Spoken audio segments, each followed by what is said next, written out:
like to introduce.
Good evening, TVM gang. Welcome to the Vital Message. I'm your host, Caduceus, and we have a fantastic interview experience awaiting you. Let's see who's in the chat. QB Passport Flexin', how you doing, man? Kings and Dreams, our guest, saying salute to all. E Rosary, good to see you in the chat. I haven't seen you before. And Uncle Guns. Now, today we have a special guest that I would like to introduce. He's a part of the Passport Bro community. He's a world traveler. He has property in Medellin, and he has a Manosphere channel called Kings and Dreams. I would like to welcome him to the show. Just get a little bit of hype for him. What's up, Kings? How are you doing? What's going on? What is going on? The Vital Message, Caduceus. Thank you for having me. Oh, it's always a pleasure to have you on the show. And I think it was overdue to have you for an interview. Yeah, man. I know schedules has just been really hectic. And I have been doing a lot of interviews and on different channels and things like that. A lot of networking. So I get it. But I am happy to see that we were able to get it in at the tail end of 2022. Mm-hmm. Yeah, he came with the Cartier glasses. He's ready for. He's wants his vision sharp for this interview experience. So, are you ready to? So, this is how it works. I'll ask you a few questions. Then it's just going to be relaxed, open conversation. When we're done with our topics, I'll open up the show, and I'll explain that to the audience. The rules of being able to come on up. Additionally, the Cash App link is posted to the top of the chat. If you have a question that you want to ask Kings or the panel, feel free to click on that link and send your question. Are you ready to go, Kings? I am ready to go, my guy.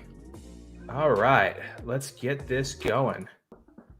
Let's start off with, I asked this question to everyone, Kings. What got you started? What got you started making? What got you started on the path of creating content? Yeah, that's a good question. So what actually got me started on the path of making content, for some people in the chat and maybe some people that may catch this stream later, one of my best friends who I went to high school with, he goes by the name The Flyboy Way, and he has been a content creator since 2006. So he and I would always travel together and things like that, and I would always just see him bring out his camera, do recordings and editing and things of that sort. So that kind of piqued my interest. And then what really piqued my interest is that what he would do is before he would be traveling to a new country or a new location, he would have a panel.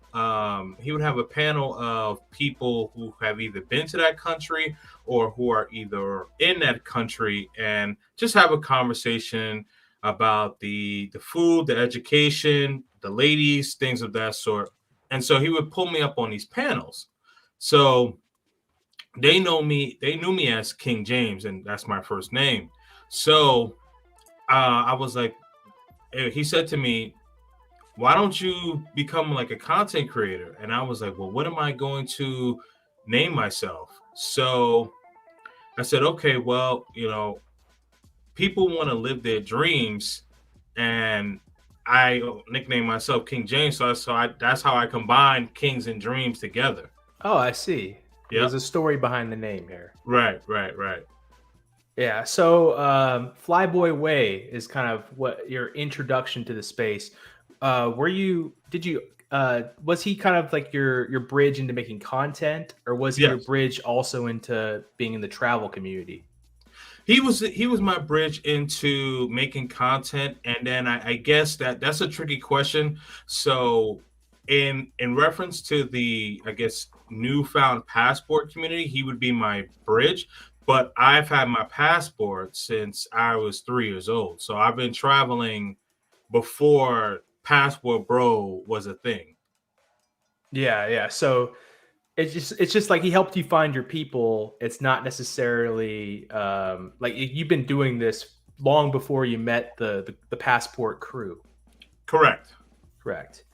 All right, and that kind of leads us into the next question. Like, what you said, you've had your passport since you were 3. What Right. got you started? What got you started with the traveling? Well, what got me started with the traveling is that so my family is from the West Indies, Jamaica to be exact, and so every year we would travel to Jamaica. We have family in Canada. We also got family in London and London, Europe. So we would, go to all these different places and things like that. And so just really just looking at different cultures and different foods and things like that, that always interested me. And so as I got older and once I became a young adult, I always tried to, always tried to go somewhere.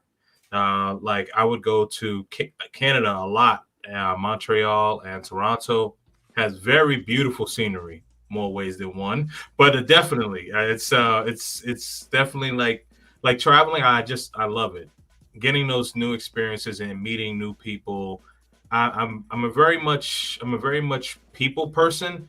I do have my moments sometimes where I like to stick to myself, but when I'm in that communication mode, like it's hard for me to stop. Yeah, so like that's the main drive for you to travel, experiencing new cultures and kind of meeting people, seeing how we're Right. similar and how we're different. Correct. Correct. Now, what's kind of like can you pinpoint like an experience where the the culture just shocked you and Yeah, I would say one experience the where the culture, I don't want to say the culture necessarily shocked me per se, but or impressed you the other way? yeah. So yeah, I would say what impressed me was in 2020 I went to Palenque, Colombia, and Palenque, Colombia, for people who don't know, is the first free territory of the slaves in all of the Americas. So that's Mhm. North, Central, and South America. And so, one, me not knowing that piqued my interest, and then number two also was that the living conditions that these people were living in, and they were still very happy, very pleasant, and they would give you the shirt off of their back, and it was a very very humbling experience, and it just makes me appreciate what I have a lot more, and the things that like a lot of people would complain about on a day to day. You go there and you keep your mouth shut because you realize like it's not as bad as you actually think it Mhm. really is. Yeah, I think that's interesting when you have those scenarios where you have people way less fortunate for you, but then when Mhm. you're a guest in their country, they will make you feel at home, shirt off your back, as you say, and like Right. will cook a feast to enjoy with you, even though they don't have much to begin with. Right, exactly. Exactly. Yeah. Yeah. So in addition to the culture, what are some other like areas where what are some other benefits of traveling that you've experienced? Definitely the cost. As far as like with food, restaurants, transportation, it's a vast difference.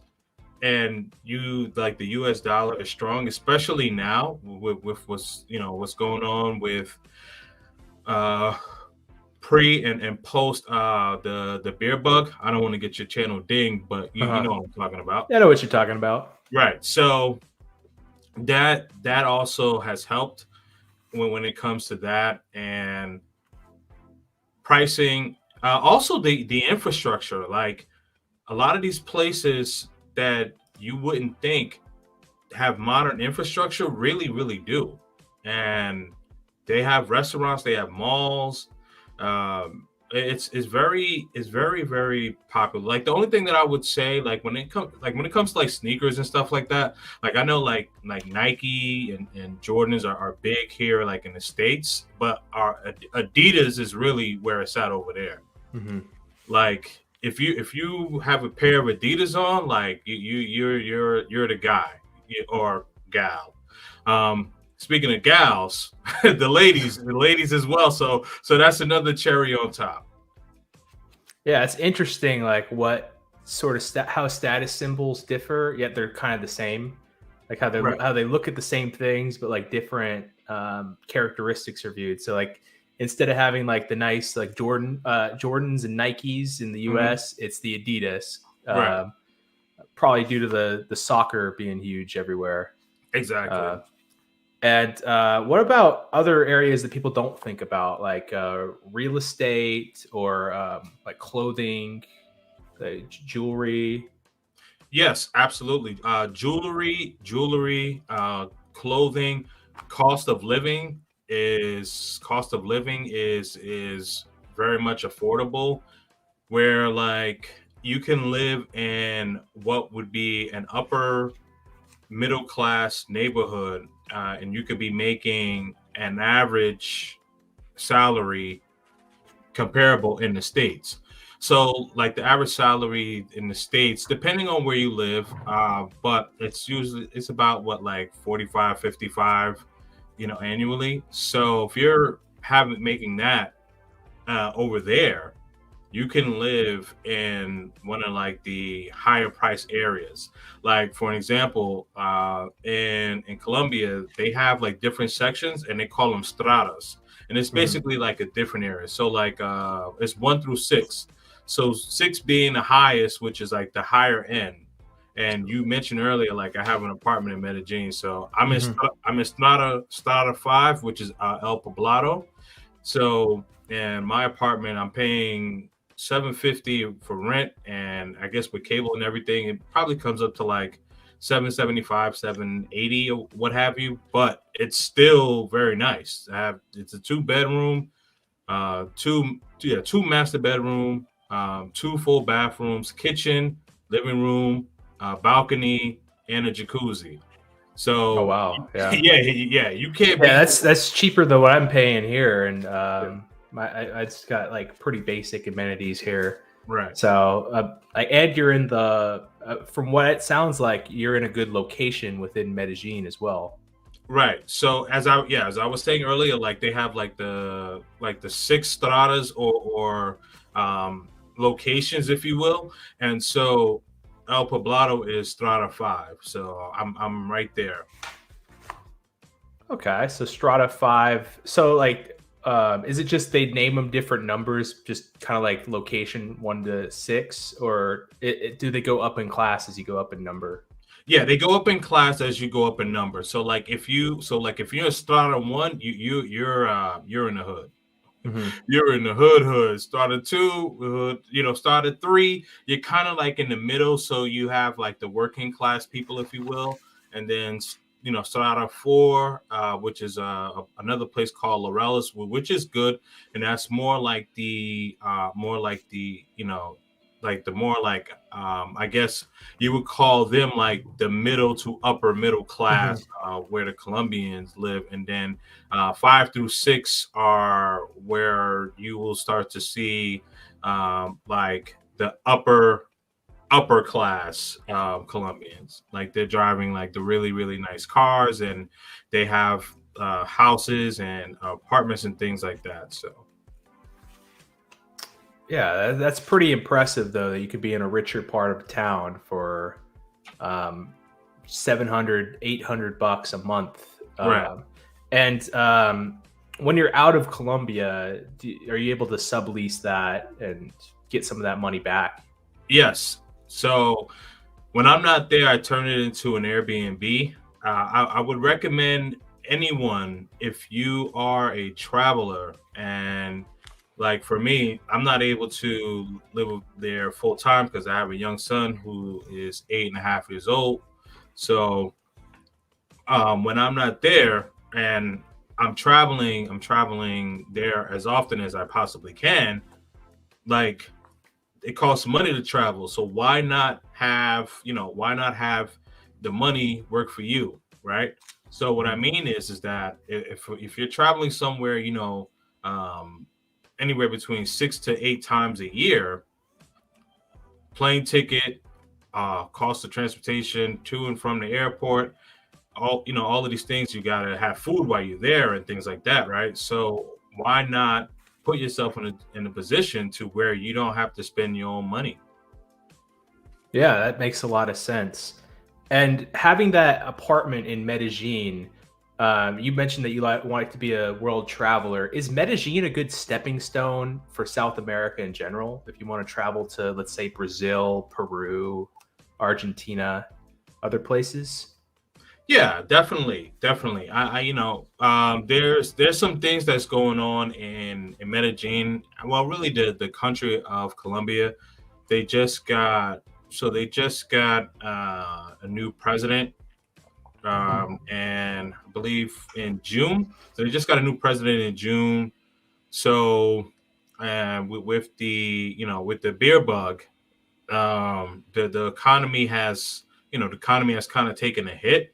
So you can definitely go there. The only thing that I would just say is just be careful.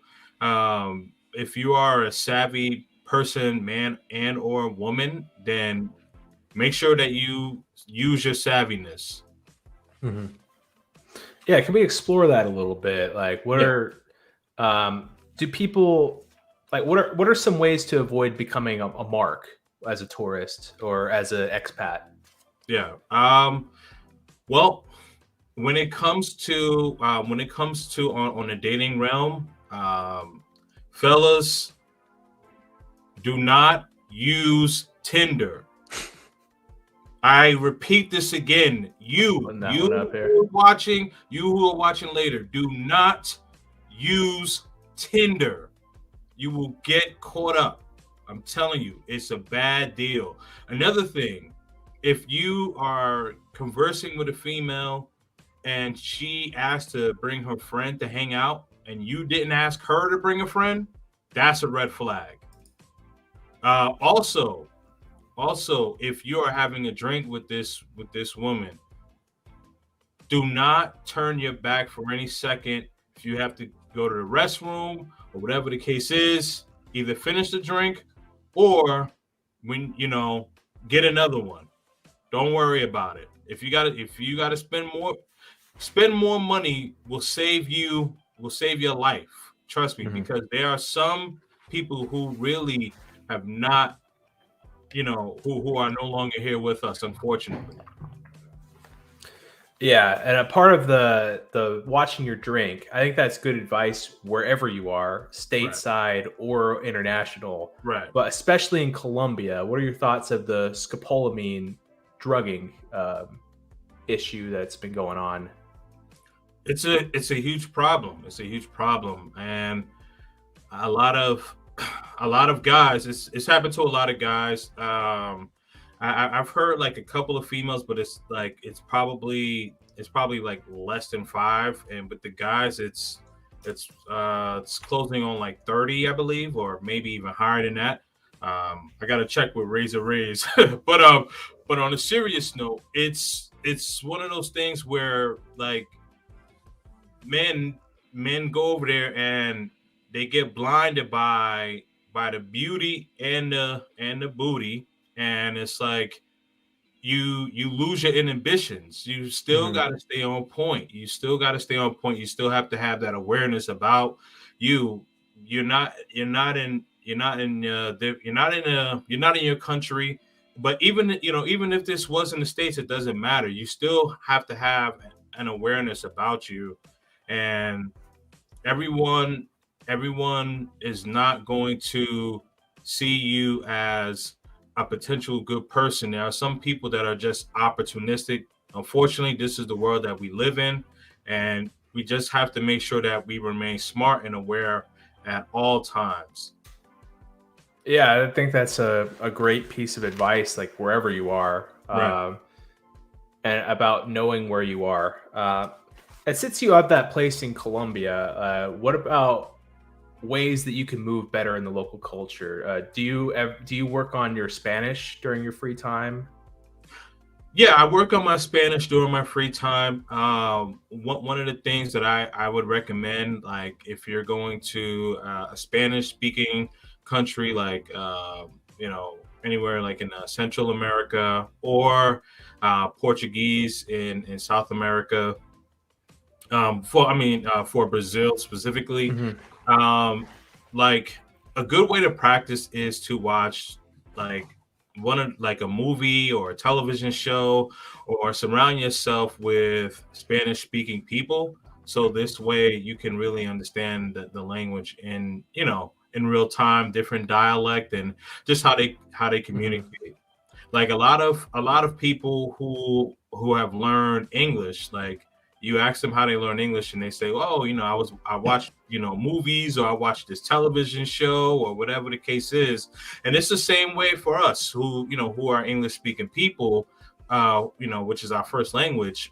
Watch their language, like watch Telemundo or something like that. Hmm.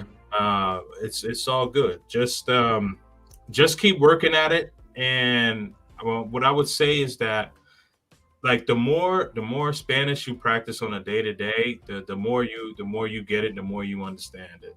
Yeah. Do you think that Telemundo, which is a more Mexican kind of focus Mhm. Spanish like dialogue, Yeah. is it pretty good plug and play with Colombia? Because I know that like different dialects can be more difficult. Like I find, for example, I find Chilean Spanish really difficult to understand. Right. That's an excellent question, right?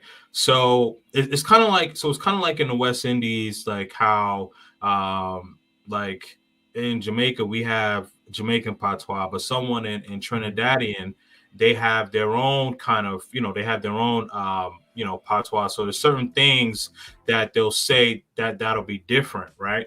But what I will say is that it's still a good point, because there might be little nuances that may be a little different, but you'll still be able to get your point across for the Hmm. most part when you're having that interaction. Yeah, they probably understand you, even if you might have some trouble understanding their dialect. Yeah, like there's certain, I mean, like it doesn't matter like where you are, like there's certain slang things that like that they'll say, and whether it be a Colombian or like a Colombian or a Venezuelan, or like someone from like El Salvador or whatever, or Argentina, like there's going to be like Hmm. some little nuances in their Spanish. Like for an example, growing up in New York City, like the Spanish speaking people that I was around a lot were Puerto Ricans and Dominicans. Like their Spanish is very similar, but there's certain things like that they'll say that's different. Like Dominicans will say like "que lo que," like that means like what's up, right? Hmm. And Puerto Ricans don't say "que lo que," so it's like little Yeah. nuances and things like that that like you'll understand. But a Puerto Rican and a Dominican, they'll speak Spanish to each other, and they'll understand each other for the most part what that person is trying to say. Yeah. Yeah, and like you could say the same thing with the United States. Like depending on what part of the country you're on, a soda is different. Like it's Right. pop in here, it's Coke here, it's soda pop somewhere other place. And then going back to Big Boss's stream, we were on his channel a couple days Yep. ago. Yep. A lot of Bay Area slang was coming in. Like you saw the yada da mean and the hyphy, that kind of stuff. Right. Yeah. Yeah. Yeah. No, that's very true. That's very true, because I have friends in like SoCal, and they say like SoCal and Northern Cal, like it's like night and day, like Oh, how they absolutely. how they communicate, as far as like like the Bay Area has their different language, and then like you have like Los Angeles area, they have their different, different different lingo and things like that. And New York City and North Jersey, right? Like we'll call a sandwich a sub, but if you go to South Jersey or Philly, they call it a hoagie. Mm. Oh, So yeah. right.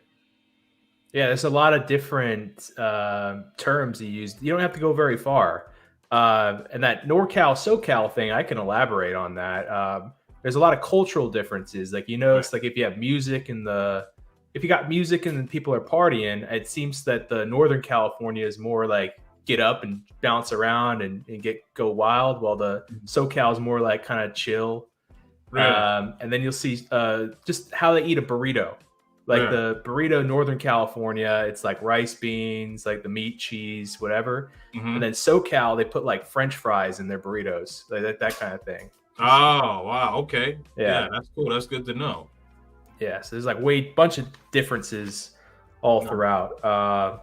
Yeah. So I'm gonna go back to the travel topic. Yeah, go What ahead. what are some of your favorite locations that you've been to? Some of my favorite locations. Well, Jamaica, of course, has my heart. Colombia, um, Dominican Republic. Let's see. Aruba.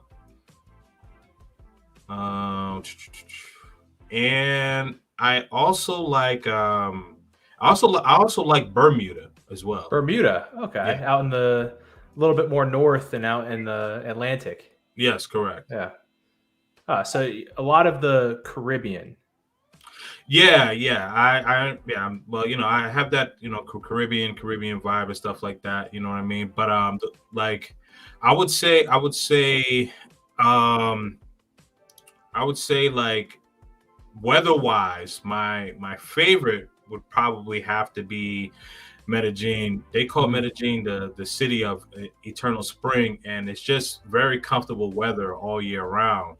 So like the weather is usually like anywhere between like the 70s, 75s, maybe a couple of days it may Yeah. go maybe a couple of days it may like jump into like the low 80s, but you're not getting like humidity and stuff Hmm. like that. Yeah. Like Do you think it's the elevation that prevents that humidity from really?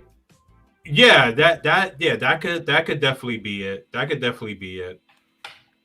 But yeah, it's just very comfortable weather all year round. Hmm. And sometimes at night, like it may get like a little windy or whatever, but you could have like a light hoodie or a light jacket. You never have to, like, I'm an East Coast guy, so you never have to worry about putting on like one of those like North Face North Face Yeah. or Goose jackets or things like that. Yeah. Like I thought Nairobi was pretty comfortable weather-wise. Like a Yeah, similar idea where they're a mile high and right.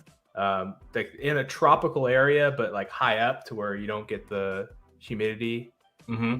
and whatever. Yeah. So about that kind of leads into another thing. Like as a what are some has race ever been a factor when you're traveling? Like No, no.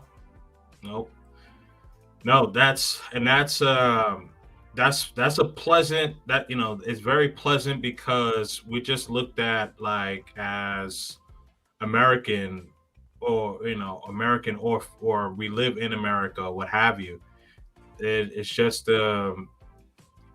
being able, because here's the thing, and I'll just be very transparent here. Mhm. Like there's some places like brothers will go to, black men will go to in the States, and you walk in there and like you just like, no, you're like the token black guy, you know what I mean? Mhm.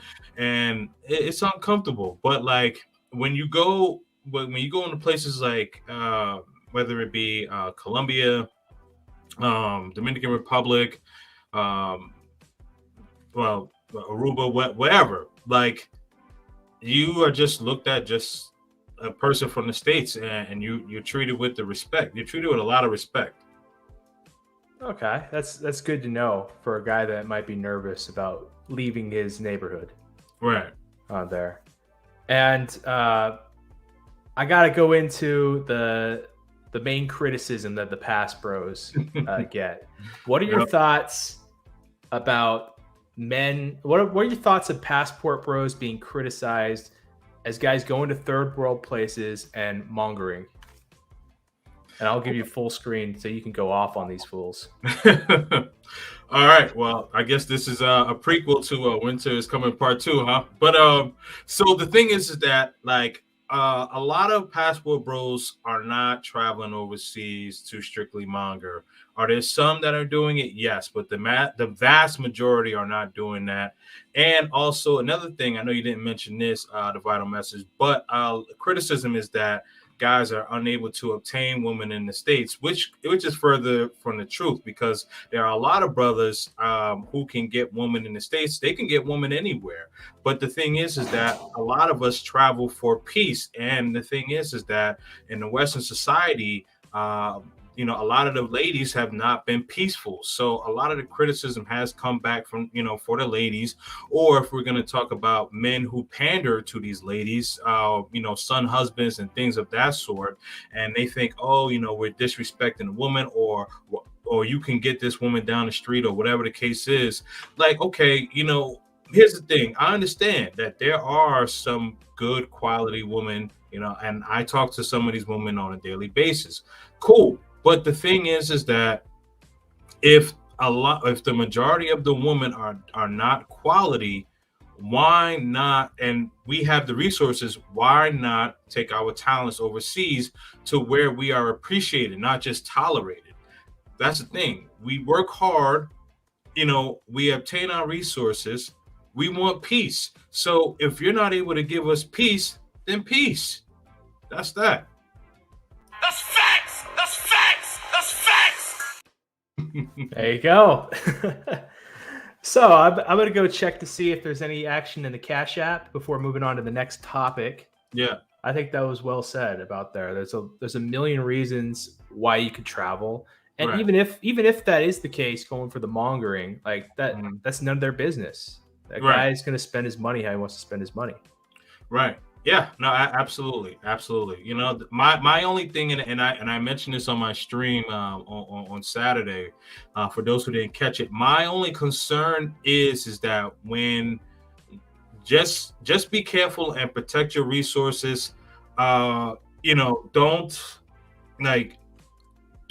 put yourself in a position to where you're so excited where this girl, she's going to bring her friend, and you like, oh man, I'm going to have two ladies, and you were excited. You got your laptop, you got your passport, you got your social security card there, you got your bank card, you got your credit card. Basically, you have all of your personal items there, and and it only takes 1 second for you to turn your back, and next thing you know, all your stuff is gone. Like I've talked to men who thankfully have survived this, but it's a pain to get all that stuff back, and you just don't want to put yourself in a position to do that. That's my only thing. But if you're someone that mongers, cool, whatever, not my thing, but just make sure that you are protecting yourself and being smart. Well said.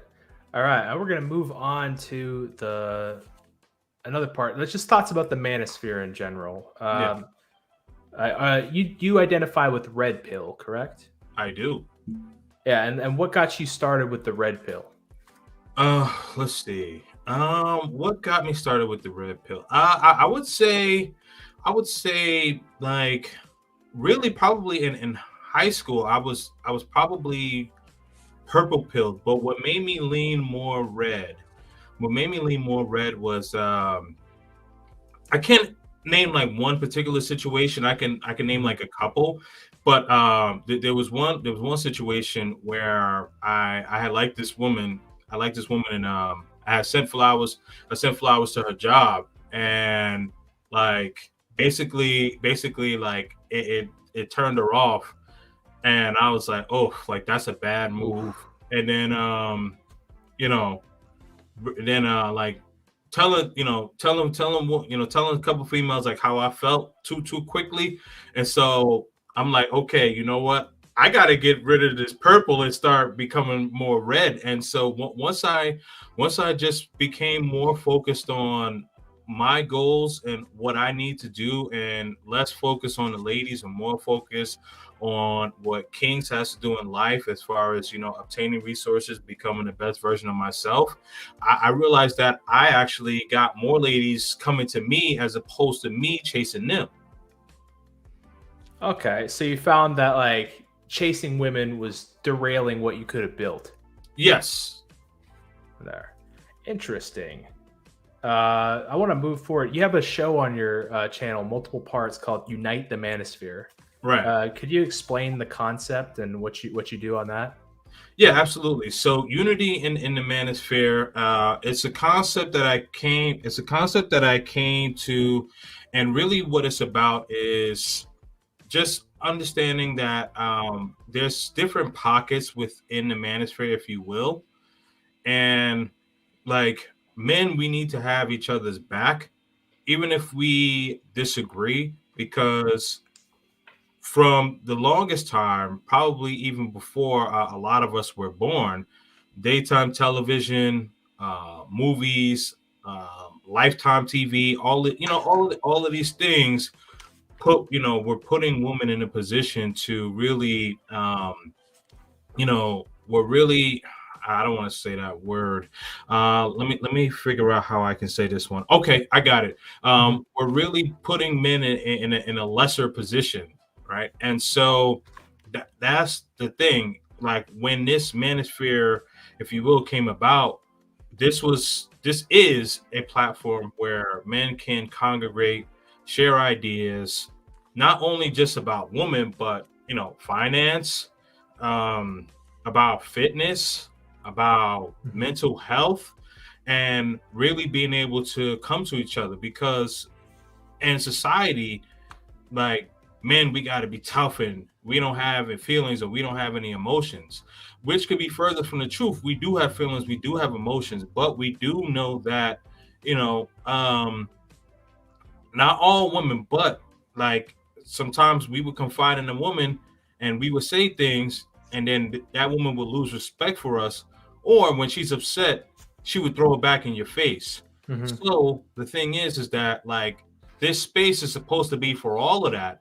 And so throwing jabs at each other, like, no, we can't be doing that. So that's the reason why I wanted to have different people from different perspectives, and let's have a conversation as men, and let's make sure that even if we agree to disagree, but let's just be in support of each other, as opposed to taking shots, whether it be on someone else's channel, or trying to make a video dissing somebody or doxing someone.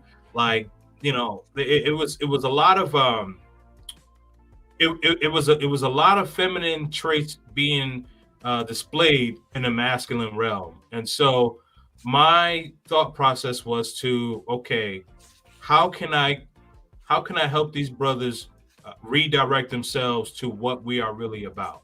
Mm-hmm. Yeah, and how do you think the manosphere as a whole is viewed by the mainstream? The manosphere as a whole, viewed by the mainstream, is that we are misogynistic. We are misogynistic. We don't care about women's feelings. We are what is called incels, and we are just non-productive people in society, which could be furthest from the truth. Yeah, and now what do you think the manosphere is in contrast to that? So just kind of going back into what I was saying. So manosphere is supposed to be a place where men can congregate, share different ideas, different perspectives, whether it be about dating and relationships, whether it be about travel, whether it be about finances, whether it be about physical and mental health, really is for us to educate people on all these different, perspectives, right? It's like, for an example, like for me, I know my finances, but I may not be able to articulate my finances. Maybe like someone like I'll just call out my man Bet Out of Debt, or my man Infinite Growth. Like Infinite Growth knows about foreign exchange extremely well. Bet Out of Debt knows about stocks extremely well. You know what I mean? But for me, like I can talk about networking, and I can speak to that at a very high level. And maybe they can't talk about networking. Not saying that they can't, but the thing is like certain skill sets are valuable, right? So it's good, it's good to know that. Like I know that you're studying, like you're in medical school, so maybe you can articulate things about the human anatomy that an average person can't, because these are things that you're studying. But the thing is that we're all here to learn, and that's the main point. Yeah, I totally agree with what the manosphere is. Now, I asked you both what the mainstream and what you think it is, because I think your definition of the manosphere is pretty common, right, among the space. Do you think that there is an attempt to shift the blame of the mainstream misconception on another community, and that just pushes us apart and causes us to splinter instead of coming together? Can you lean in on that question a little bit? Yeah, I can make it simpler. I kind of leaded it in a weird way. So that first thing, when I asked you what the mainstream perception of the manosphere was, do you think that there's an act among several communities to try to shift that perception onto one small group instead of the whole manosphere, instead of having people come together and sharing their ideas? Yeah, absolutely. Well, the thing is that when you have a powerful group, especially like with like-minded men, and a lot of men have been awoken, whether you are a crimson aware, or negro aware, or purple aware, but there is an awakening that's happening. And it's basically it's basically saying, like, we're not gonna be dealing with the norms in society, and like it's time for men to get back to their masculine role as it should be, because and I don't want to get too political, but I believe that the Western society is just way too liberal. You can take my political beef for what it is. I am a conservative guy. You can take it for what it is. But the thing is like it's just very liberal, and it has not had a positive effect on men. And the scale is off kilter, and we're here to rebalance the scales. Yeah. And I just want to do a side note. Like, when we were talking about doomerism in the manosphere, and you expressed concern, a lot of doomerism in the black pill community, a lot of guys giving up, and I brought up doomerism in the red pill, the guys that see women only as like resource sponges, right, in a way. And you said, hey, that's red pill rage, right, and that kind of made me think that the black pill version of that is almost the black pill blues, in a way. So it's kind of, I like how you did that. Yes. Yeah, so it's like, because a lot of guys are frustrated. They think, I just don't qualify, and I may never qualify. Why should I try, is what some guys think. But I look at it as like, it's the hand you're dealt, and you got to maximize it. Because what's the alternative? One alternative is the passport bros, and for those who are unable to travel and may not have the resources to travel, what I would just say is to continue to just build on your resources. Continue to build on your resources. Continue to work on your physical and mental health, and for men.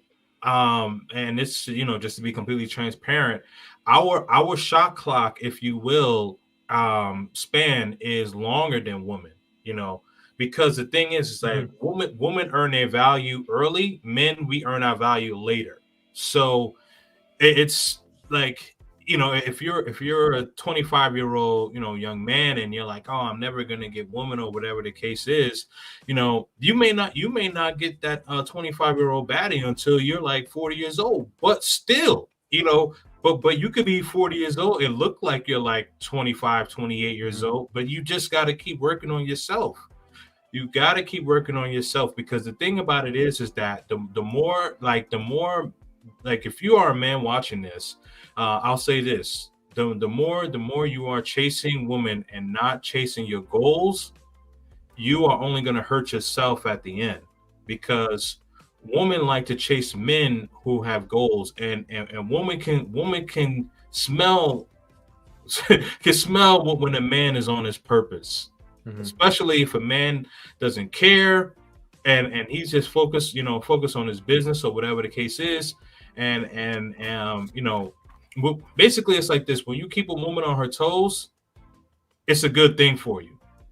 Yeah. And about this ambition being on your purpose. Yeah. I've said previously on a stream that you could be ambitious, but in order to amplify your message, amplify what you accomplish, you need other people.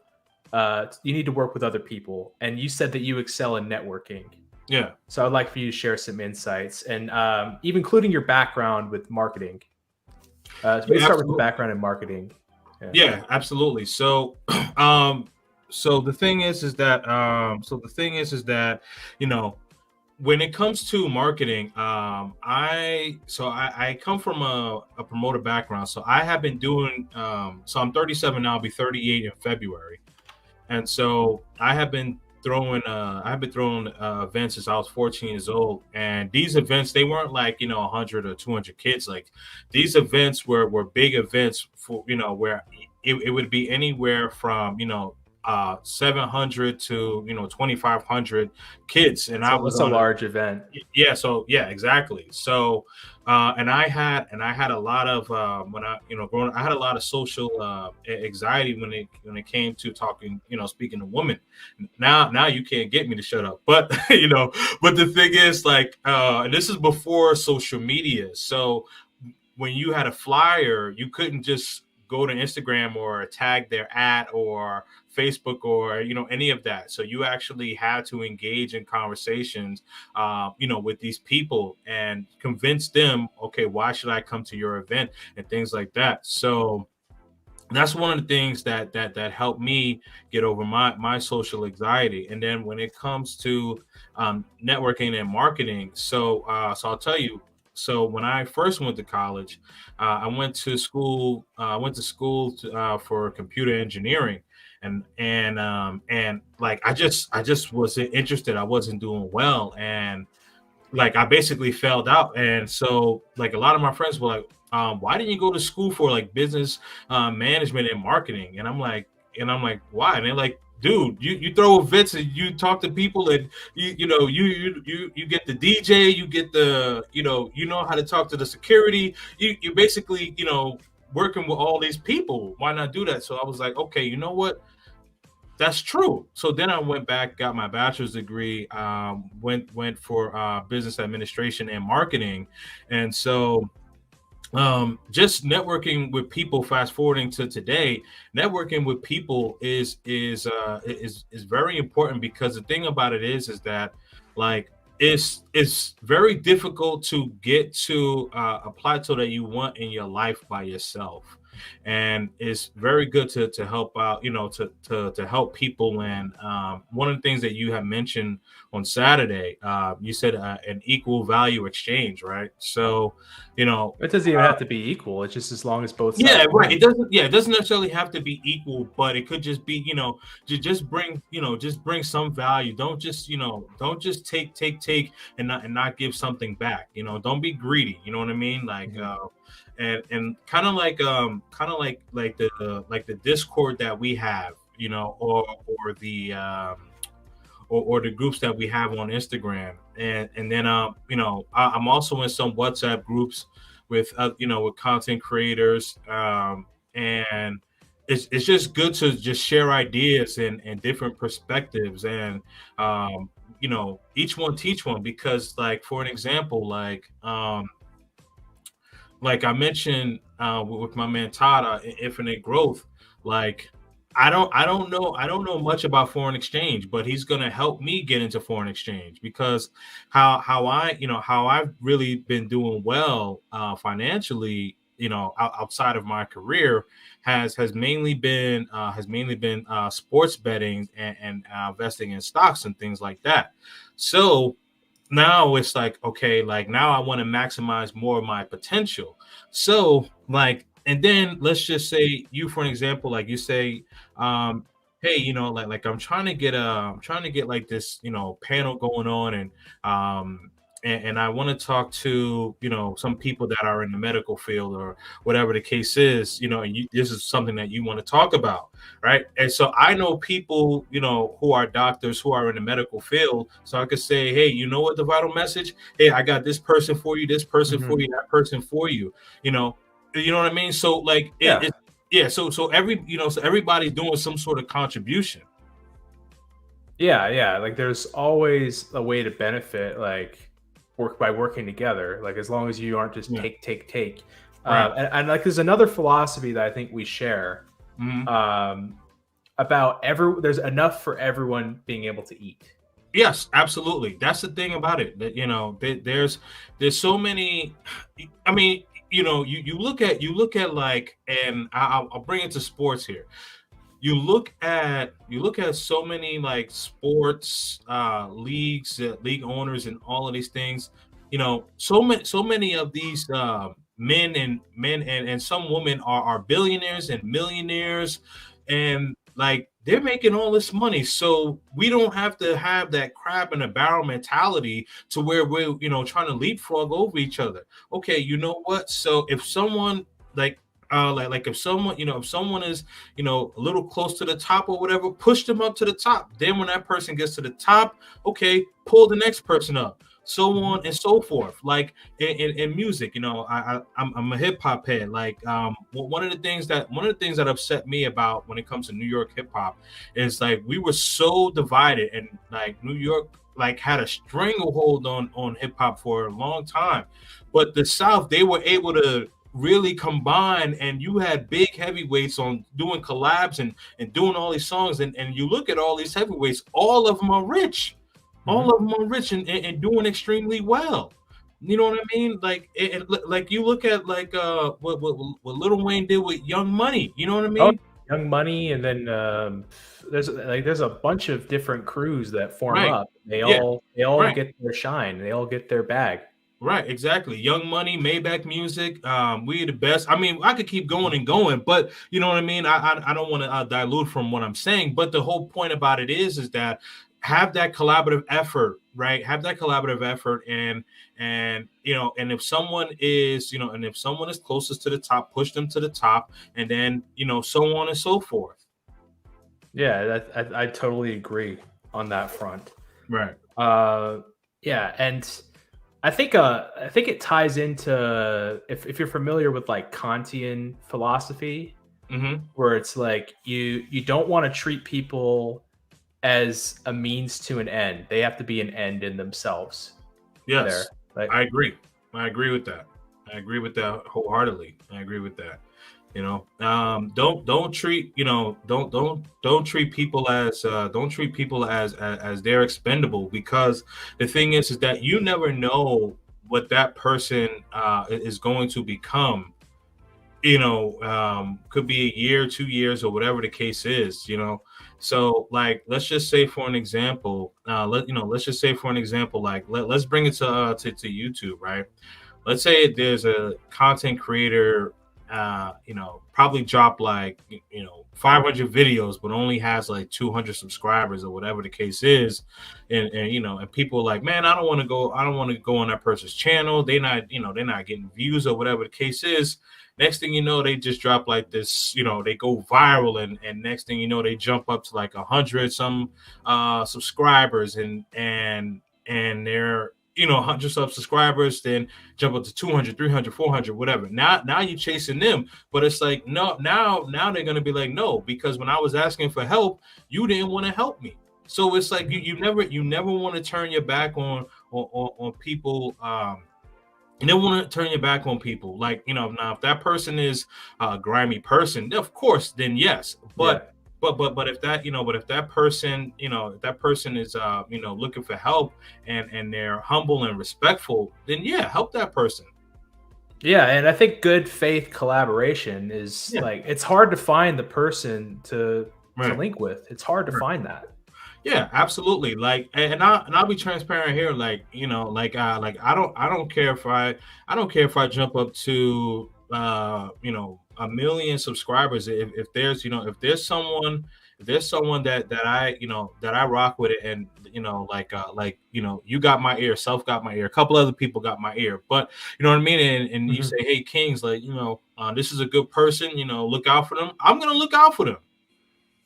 Yeah. And like, there's times where I'm like, how can I give you some value? And then like, hey, like right now, just keep growing. But then later I might call on you for something. And I'm like, all right, man, bet, I got you. Yeah. Absolutely.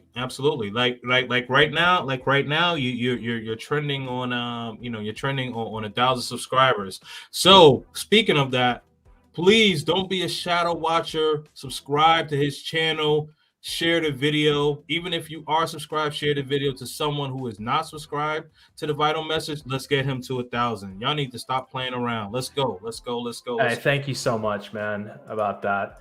Yeah. Also, like, we're heading towards the end of my line of questioning before we open up the panel. Yeah. First, like, what are some shout outs you have in the space, in the Manosphere, or non-Manosphere creators? Who's some shout outs you want to give? Shout outs in general? Just in general. Well, shout out to you, for having me on tonight. Shout out to everyone in the chat. I see Self-Made is in the building. See my man Yeetus is in the building. I saw my man Kush in the building. Mika's in the building. My man E Rosary's in the building. Let's see if I miss someone. That's my bad. Hold on. Oh, Uncle Guns, I ain't forget about you, man. Let's see. Sorry, I'm scrolling on my phone here. Yeah, and it could be people outside of this chat too that like you really rock with. Oh, absolutely. The Flyboy Way. I mean, had it not been for him, I wouldn't have been here today. And he definitely inspired me to start my channel.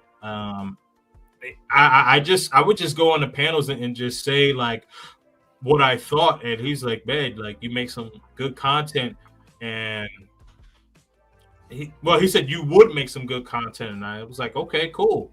So, and I just took the ball and just ran with it. But Flyboy Way, definitely one of my mentors. Infinite Growth, my guy. One of my main mentors as well, Andre Love Crossing Borders, Richie Max Zoom to Thailand. Like those guys have like my one conversation I had with those guys, they seem like really good guys to work with, and with a lot of knowledge that they're willing to share. Yes, absolutely. Yeah, Andre, and all of these guys, what's crazy, all of these guys give a lot of free game. Whoops, let me not say game because that's a trigger word. But a lot of these guys give free lessons and understanding. And the thing is that like if you do consultations with them, like your mind is going to be blown even more. So if your mind is already blown just from listening to what they're saying to you, for potential thousands or millions of people to watch in the future, imagine what they're saying to you in private. Imagine what I am saying to you in private, because I also do consultations as well. So the thing is that like I also have a lot of intricate things when it comes to traveling and Medellin, Colombia, and things like that. So there's a lot of information there, and we're definitely willing to give a lot of free information. Trying to think who else. Big Boss, Real Talk. Can't forget about him, man. Philly, my man Philly Dom. Um, whew, my man Doughboy. There's a lot of people. Yeah, and that's just a testament of the networking, though, that you're doing. That there's Yeah. a long list. Yeah, no, and you know, it's yeah, absolutely. Chapapa TV, my man Profe Don Omar. Yeah, you know what's crazy? Like, you know what's crazy? Everyone that I mentioned, like, if I ever needed a favor, like, hey man, I need you to jump on the stream or whatever the case is, or they're definitely down for that. But yes, I have a long list of people that I can network with, and it's very good, and it's very good to know that I have people in my corner and people who are reliable. All right. Oh, Charles Jones, my brother. I'm sorry, bro. I'm sorry, Charles Jones, my guy. What about me? You're gonna have a few texts to send after this show when they watch it. Yeah, What right? about me? Okay. Yeah. Oh man. Well, I'm gonna put you up on the big screen, and I'm gonna have you promote your channel. It's a good time for me to empty my bladder, so take your time when promoting yourself. I've dropped the link in the chat for anyone that wants to hop on, that wants to chat with myself, Kings and Dreams. The rules have changed based on YouTube changes. We're gonna try to keep it clean language wise. We know how to talk in code. We know how to describe things with our words. We're grown men or grown women in the chat. We know how to describe it, and I will be requiring people to cam up unless I know you. So that's just kind of the new rules of the channel. I'm gonna give Kings the floor to promote himself as I go and empty my bladder. Yep. Absolutely. So I just wanted to rehash what Caduceus, the vital message, has said when it comes to the language and things like that. So for those of you who don't know, YouTube has gotten us some big corporate sponsors that will be arriving early 2023. And so what they're going to be doing is that they're going to be looking at the titles, and then also looking for any language that may be deemed offensive. And so if you are a channel that is monetized or on the verge of becoming monetized, like the Vital Message, like he's almost at 1,000 subscribers, and I'm not sure what his watch hours are, but I did mention this to him last night. So just make sure that you are try not to use foul language, because with the AdSense, you can get paid off of ads and things like that. So you want to maximize your dollar to the fullest extent. I am a capitalist, so I don't apologize about that. So if I have an opportunity to warn one of my friends or colleagues, if you will, in this space, I'm definitely going to do that. So just make sure anyone that is a content creator and you take this seriously and you want your channel to be monetized, just make sure that the language that you are, or the language that you are saying while you are on your stream, and then also when you are on, your title. Now, just make sure that the words don't seem offensive. So there's a way to work around that, of course, to get your point across. As far as my channel, subscribe to my channel, Kings and Dreams, as you can see on the bottom left. That's KING, the letter Z, the letter N, and then Dreams with a Z. Also follow me on Instagram. It is the same. And I am new to TikTok, so follow me on there as well. I'm still kind of learning the nuances on TikTok, but on Instagram, you can definitely follow me there. And if you have any questions about first time traveling or about Medellin, Colombia, definitely make sure that you reach out to me via Instagram, and I am very responsive on there. So just let me know, and also subscribe to the channel. Subscribe to the channel. If you don't know what my channel is about traveling, motivation, and lifestyle. So when it comes to traveling, I love to learn about different cultures, different foods, and infrastructure. ladies, of course, is the cherry on top. Then when it comes to motivation, I think that we all need motivation in our life, right? Just becoming the best versions of ourselves, and just me just having different conversations with people, or people just knowing more about me. Just know that I'm a human person, and I bleed just like the rest of y'all, man. So I'm no superhero or anything like that. I'm just a regular man, but I just know that with life comes experience, and that's that. And then you know, motivation, travel. I'm trying to think what else. And then I touch on relationships and things like that with the dynamics. So definitely make sure that you guys check me out. I appreciate it, man. Yeah, thanks, Kings and Dreams, for hopping on today. Right now, we have no one backstage. So if no one's going to join, I could just close it out. And I think we had a great discussion today, Kings. Oh wow! No one's jumping on. Yeah, no one's jumping man. on right now. But like, what are your thoughts? Is there anything else like really important that I didn't touch? Really important. Dandy says not I. Got it. Come on. You know, so someone's got to be the first guinea pig, if you will. Yeah, I think it's just when you add more screens to it. There's like, because the idea of making people cam up is I want people to have consequences for if they start saying some shit, you know. Right. And like YouTube probably didn't like that, but that's just the best way to say it. Like Charles, so my man Charles Jones, he says he doesn't want to cam up. So no, you don't have to. Okay, so if you could vouch for him, I'll yeah. So I would allow him to come on. It's just like I just if you have Kings's blessing, I would let you on. Yeah, that's Charles. But yeah, what I was gonna say is that like if you don't want to cam up, like you could show yourself in the background just so we know like you're not an actual troll. You know what I mean? Because there's a lot of PP flashers. Yes, because 2 weeks ago, I was on a female content creator stream. Well, I was about to go on her stream, but I was watching in the comments, and she let some guy on there that she didn't know, and it was and it was a troll, and he she basically had to delete the whole thing, and I told her to delete it ASAP before her channel got deleted. Yeah, well, we do have someone backstage now. We got a friend of the channel, Tony Bruno.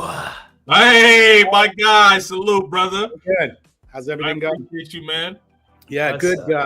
I was actually enjoying my dinner listening, man. And you guys, I just choked it down here so I could come and talk to you, man. So thank you. Oh, hell yeah, man. Hopefully it was a good dinner. Before I ask what you got for the panel, I got to screen a guest. Kings is OW504. Is that one of your guys right there? Yep, he's good. All right. Well, I'm going to put up a shield anyway for the sake of protection here. Throw up this one. OW504, welcome to the stream. You are live on the Vital Message. Hey, fellas, how y'all doing tonight, man? Oh, yeah, that's him. That's him for sure. All right. And we also have Minka Better Biatches here. We got a party here. Hey, that's what's up, man. That's what's up, man. All my people pulled up.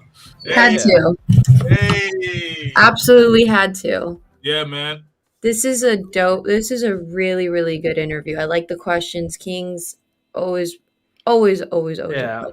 Well, it's good to have you here. We're going to go with the order that the guests hop on. So you mean Tony. As a woman, I don't get to cut in front of everybody? No, that's not how it works here. Damn. It's not how it works here. But we're going to start with Tony Bruno. Yeah, I got a question for you, man. How long have you been doing this? I think I might have missed that part. So I started my channel. Late July of last year, late July of 2021. And so when I first started, I was kind of like being like lackadaisical. Like I would put videos up maybe like one every like 2 or 3 weeks, sometimes even like 6 weeks. Where I really got my behind in gear was late December, early January of this year. Okay, I got a question for you. Sure. you're really part of the manosphere now, whether you want to or not. But Right. when do you burn that bridge, man? When do you torch that bridge? Not just burn it, but just blow it away. Because sometimes you have to. I wonder Burn what the you, bridge with the manosphere. yeah, well, with say other content creators or guys that you thought you were tight with. So in other words, when do you do that? When do you say, it's over? I'm done with you. That's a good question. So what I would say is that when I burn the bridge is when that person doesn't show any integrity or lack of respect. Mm-hmm. Yeah.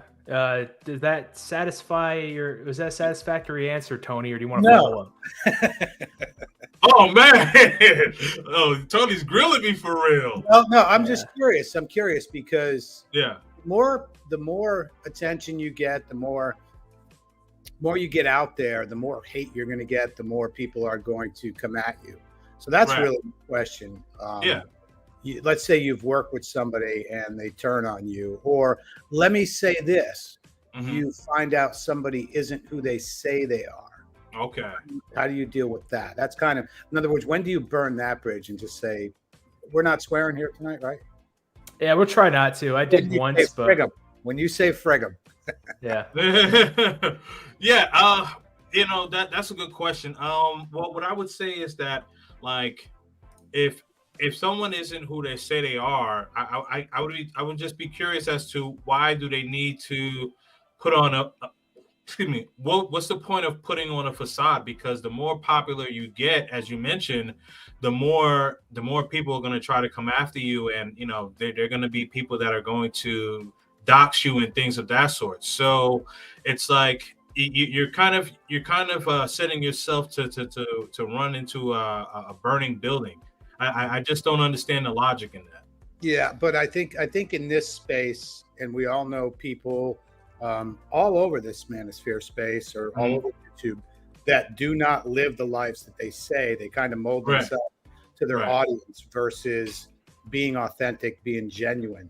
And I Right. think that's a big issue, not just on YouTube, but definitely under the umbrella of the manosphere. Yeah, no, absolutely. Yeah, I mean, and I've definitely have learned in recent weeks and months, some people that I thought were legit to find out that they were not. So very disheartening. Yeah. How do I burn that bridge? I just let that person know in full transparency, like, hey, listen, like, this information has come about, and like, if they don't give some sort of validation, even if they give a validation, I think that trust factor is gone, and if I can't trust you, then I can't really work with you. Okay. And then I guess my last question is, when do you break out your level of savagery, or do you have one?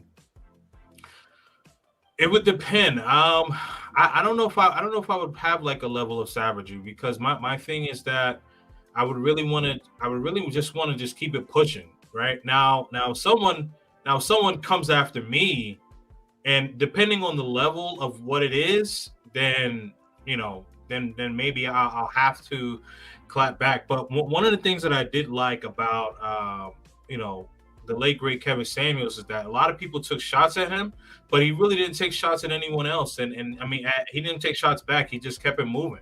Okay. Yeah, just curious. That's all, because it's always bound to happen, regardless. Right.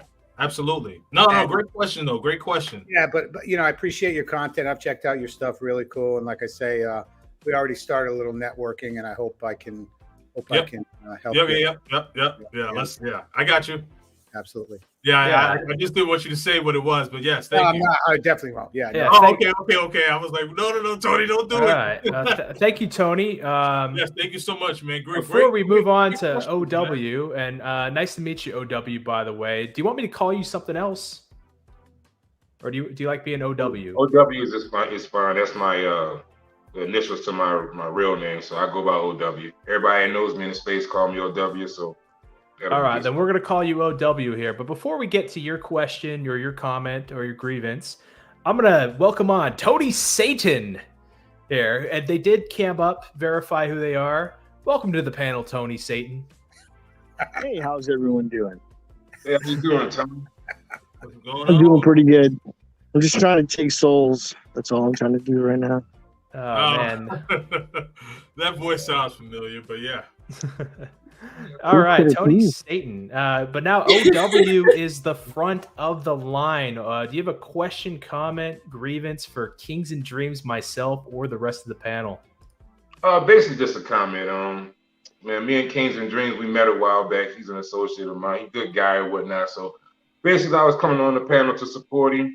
Tell him to keep doing what he's doing. I like the message that he's pushing. I'm an avid traveler myself. I'm out of the country right now as we speak.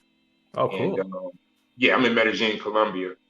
And I'll be coming home in probably another 5 days, I'm guessing, more or less. I'll figure that out when I cross that bridge. But I just wanted to, give you guys props while you're here. I've heard of you before, Vital Message. I think you go by Caduceus, right? Yes, I do. Yeah.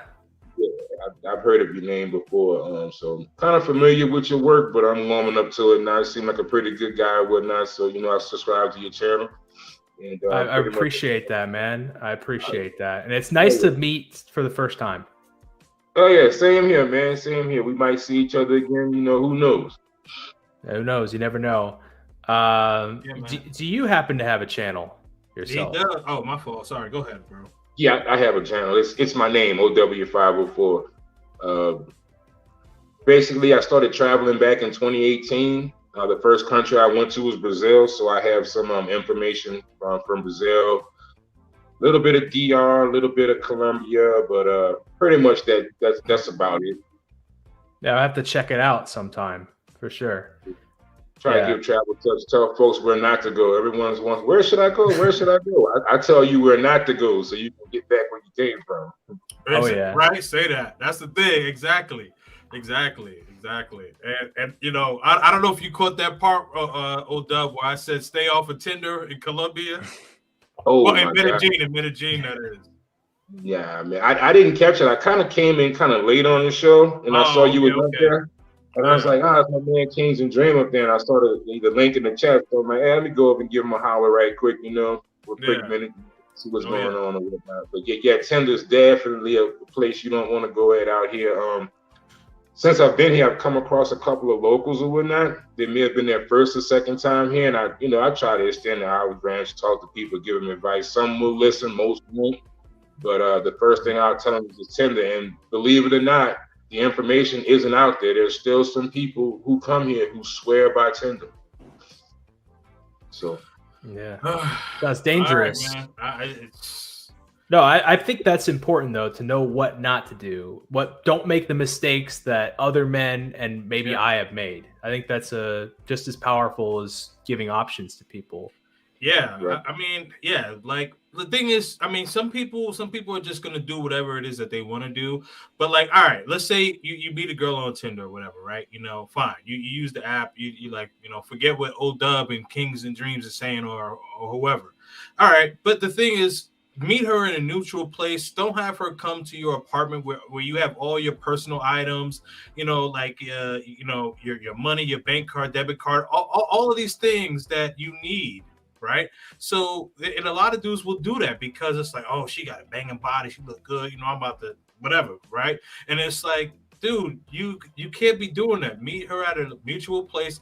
And then also, if she's saying, I want to bring a friend, that's a red flag. Like there's so many beautiful women in Medellin. You can curve a few and you'll still be fine. Don't worry about it. It's not slim pickings over there. You can interject on the topic. Yeah. Like are you promoting guys to travel to meet women or to see the culture and just enjoy time, and women are the byproduct of you seeing a different culture? The reason I say that is because I've surfed all over Central America, the Caribbean, Puerto Rico, Dominican, Lutheran, the Bahamas, all different places. Right. And women were plentiful beachside. Right. We'll just put it that way. Yeah. So another good question, Tony. Yeah. So women. So for my channel, women are the byproduct. Okay. Yeah. Cool. Right on.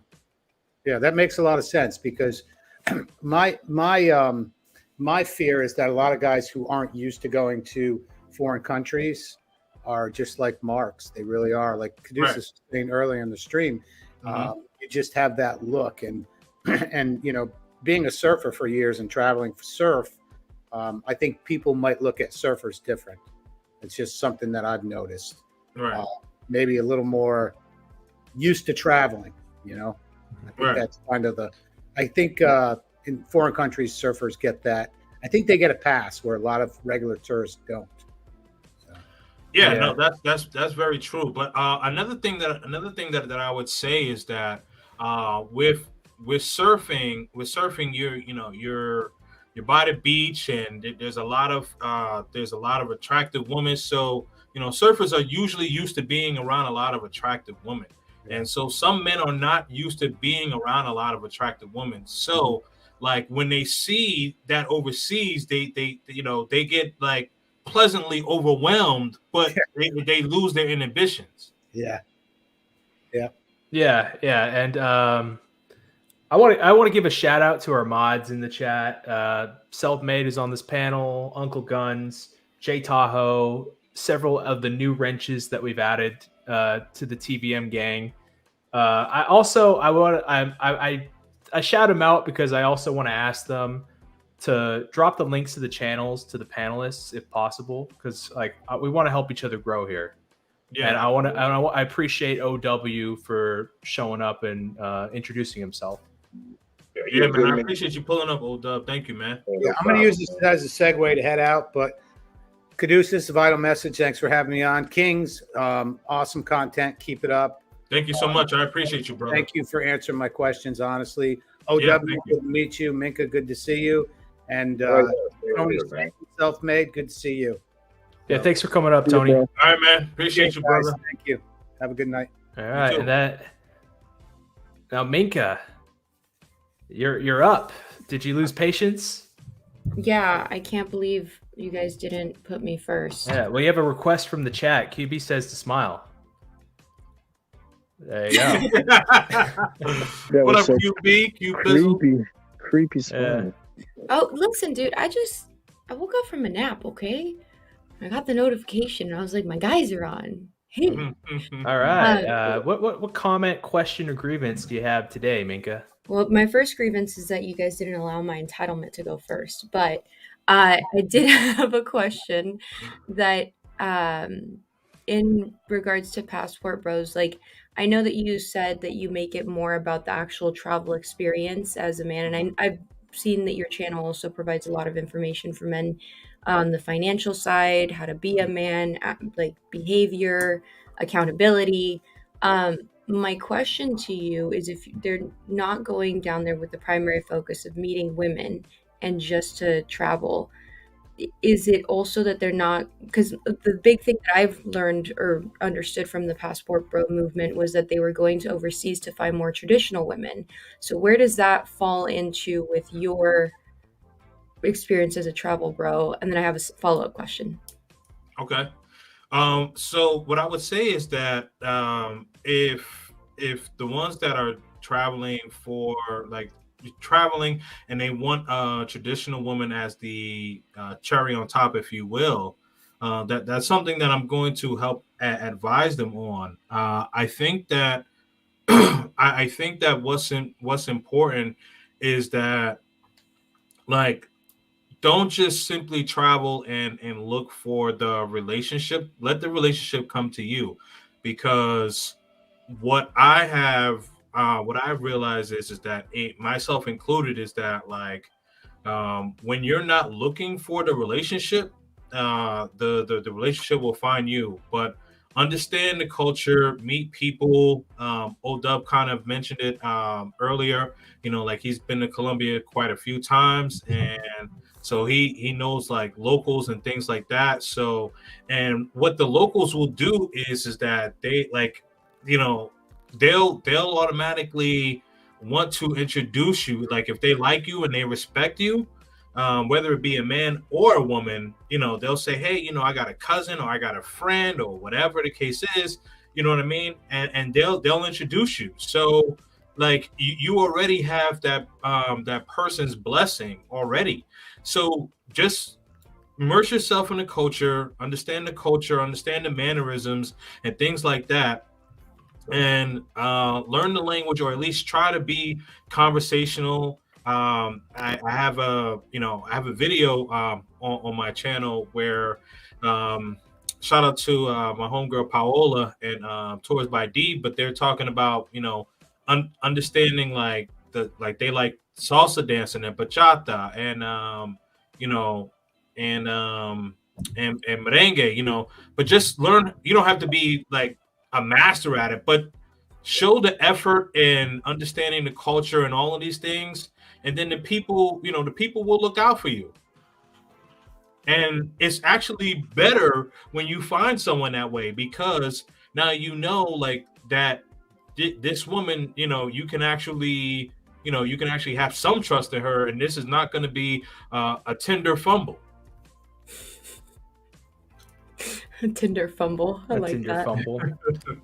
Yeah, I'm gonna start using that. Tinder fumble. It was a Tinder fumble. Did you have a follow-up to that? Yeah, my follow-up to that is, do you feel like having your place, it's in Medellin, right? Yes, correct. Do you feel like having your second home there and everything, you've kind of established a community over there?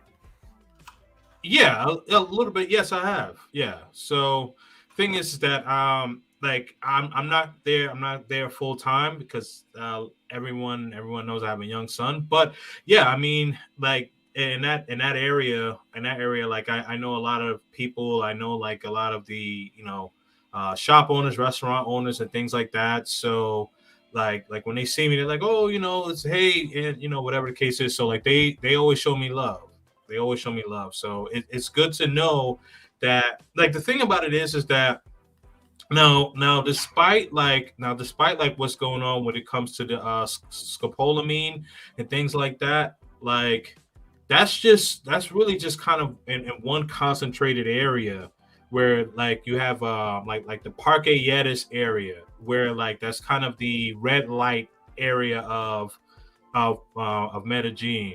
And so what it is that like a lot of first time travelers, like they don't know anything about like Medellin for real, but they probably hear from someone else or they look up nightclubs or whatever, and a lot of the immediate promotion is going to show Poblado, and the promos are gonna have like the hip hop music, the drill music, or whatever. So stuff that like they're used to, and that's what they do to entice people. So like you have a lot of the pros, if you will, that congregate in that area. So when a guy is on Tinder and he matches up with that woman, typically she's already in Parque Yetis already.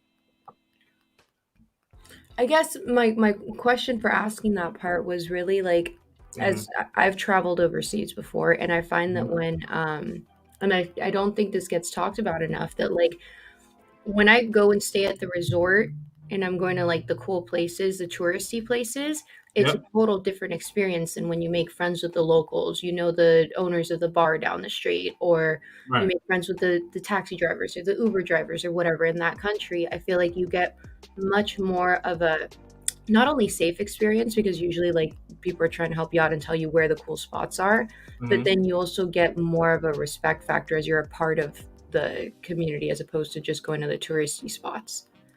Yeah, absolutely. Yeah, you definitely get more. I don't know if it's more respect. Maybe it is respect or appreciation. They're like a welcome. They're like, oh, come on, like. Yeah. I think it's some more. Yeah, so it might be more respect, appreciation, because you're actually trying to immerse yourself in their culture. So I think that is one thing that's like important. No matter like what country you go to, like when you're trying to immerse yourself in their culture, like they have a lot of respect for people who are trying to do that. As opposed to just wanting to just do like the touristy or excursions or whatever. Like if someone's on a booze cruise or whatever, and they go to like a booze cruise to US to Cancun, and you just stay like in the party area, like you don't really know anything about Cancun because when you go like to when you go to the hotel zone area, like it's just like a lot of the locals and parties or whatever. But the thing is, when you go to El Centro, like downtown, then you start to see more of the locals and how they live their day-to-day life, and you get a better understanding. I was there last night, as a matter of fact. You say that. I was around Lo Botero. Yeah. And the taxi driver, I was driving with him, and his GPS had went out or whatever. He had lost signal. And we were having a whole conversation. It was in Spanish, of course. Right. He was telling me like the area we're in right now. He's like, "Amigo, es muy peligroso allá." And I was like, "I know." And he's like, "Well, how many times have you been here?" And I told him. He was like, "Really?" And I was like, "Well, yeah, I've been here several times. It's not my first go around, but I say that to say there are places that you can go to in the daytime in La Provenza, no, not La Provenza, La Botero area, and you'll be okay." But he says around 6:30, 7 o'clock, if you're a gringo, he called me a gringo or Westerner or whatever. I didn't have a problem with it. You shouldn't be there. You should be getting home or already at home. Yep. Yeah. That's why I bring it up, because I feel like there's the passport bro movement when we're talking about relationships, and there's a whole other aspect when you're just talking about traveling and having the experience. Like it is something to be said. Like they want to hang out with you. They want you to go to the good parts. They want to look out for you. They want you to keep coming back. And I feel like passport bros get such a bad rap. Well, yeah, I mean, because the thing is that like, let's just be transparent. Controversy sells, so it's like if like Flyboy Way, for an example, like he talks about like the culture of different countries that he's been to, but he'll also talk about the nightlife, But the thing is, they'll only see the nightlife video, but they won't, but they won't pay attention to what he's talking about when it comes to the food or culture or any of the other stuff. But the thing is that like, when we talk about these things, we at least most of us, we want to be as well-rounded as possible. So like. And men, men, heterosexual men are red-blooded males, so they are going to inquire about the woman. But the thing is that we can't just just sit up there and talk about the food and culture, and then they ask a question about the females, just ignore them. You got to answer that question. Yeah, it's like if you watch Anthony Bourdain and then you cut the parts where he's like add the local cuisine, the local culture, and just show the parts of him like taking shots and it. It's like that. Right. All right. Well, thanks for answering my questions. Great panel and good interview. I'm gonna head out. All right. Thanks for coming on, Minka. Don't forget to like and subscribe to both these guys. Nice to meet you. Yeah, and you got a channel, right? Yeah, Better Biatches. I don't care, man. All right, you're an I don't care man. If you like an I don't care man, check out Better Biatches. Okay, I have a channel called Better Biatches. We've got some stuff brewing. I'm usually more awake and alert, and I would drop my channel a lot better, but I just came on to support today. So thank you so much. Thank you so much. Have a good one, guys. All right. Yeah. Good one.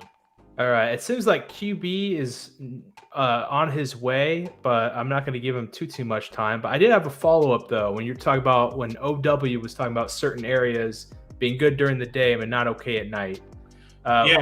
Would this analogy be appropriate? Like when you're a guest in someone else's home, like you might be able to like use the bathroom, but you're not going to be in the bedroom when they're trying to go to sleep, or you're not going to be going through their medicine cabinets. Right, similar to that. Like you can number Yeah. one, but don't number two on my toilet. You got to go find somewhere else. Right, yeah.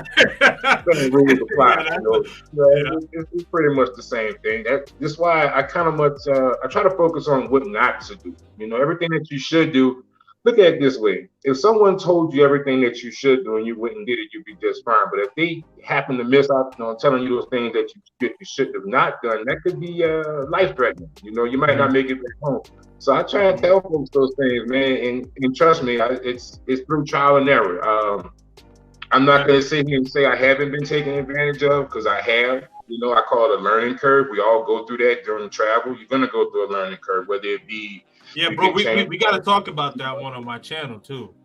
Yeah, learning curve. That's interesting. Yeah, it's a learning curve. It's a learning curve. Everybody goes through it. My saying is this: if you say that you have not been, let me not say it like that. Let me just say this: if you haven't had any bad times going somewhere, you're lying or you're too stupid to know. Either way, I don't want to be around you, because it's going to happen to you. It's just the way it works out. Right. Yeah. Put it mildly. Yeah, absolutely. Yeah, like you know, just to kind of piggyback off what old Dub has said, like there's certain areas, I saw that one. So there's certain areas where like during the day is fine, and at night, you know, it's kind of like go at your own risk, if you will. Like El Centro in Medellin, like. Unless you're like with locals and stuff like that, like and try not to speak, because if they hear you talk and they know that you are, you know, like you're an American or a gringo, as they say, like they're gonna try to come after you, and you know, and the police don't really. Like they don't really police El Centro at night. So, like I said, you know, you're kind of there at your own risk, if you will. During the day, you're all good though. Yeah. Daytime, you're good to go. Yeah. Because there are a lot of cases of escopamina out here, and they don't pursue those cases aggressively, man. Their hands are full with other things. They got crime going on too, you know. And you have the fact that some people are embarrassed of the fact that it happened to them, so a lot of it goes unreported. Right. I mean, the guy we was joking about it the other day. He's a subscriber of mine. He said, you know, if you book your ticket on Friday and you come in next week, you know, 5 or 6 people will be scoped by the time you land. You know, it's like it was like it was an ongoing joke we was having behind the scenes. It's true though. There was a guy in the Central Clinic. They had a picture of him, and his family was looking for him. He was out there sitting by the bus station. He didn't pretty much know his name, where he was at. He was just sitting there, just in the trees. I think you've seen that, Kings of Dreams. I'm more than sure you did. Yeah. I have, and then and so you know, I think you're familiar with Tours by D, right, Odub? She's in Cali. In Cartagena? No. Tours, no. It's a lady. It's a female. Yeah. Tours by D. Yeah, she's I spoke with her briefly.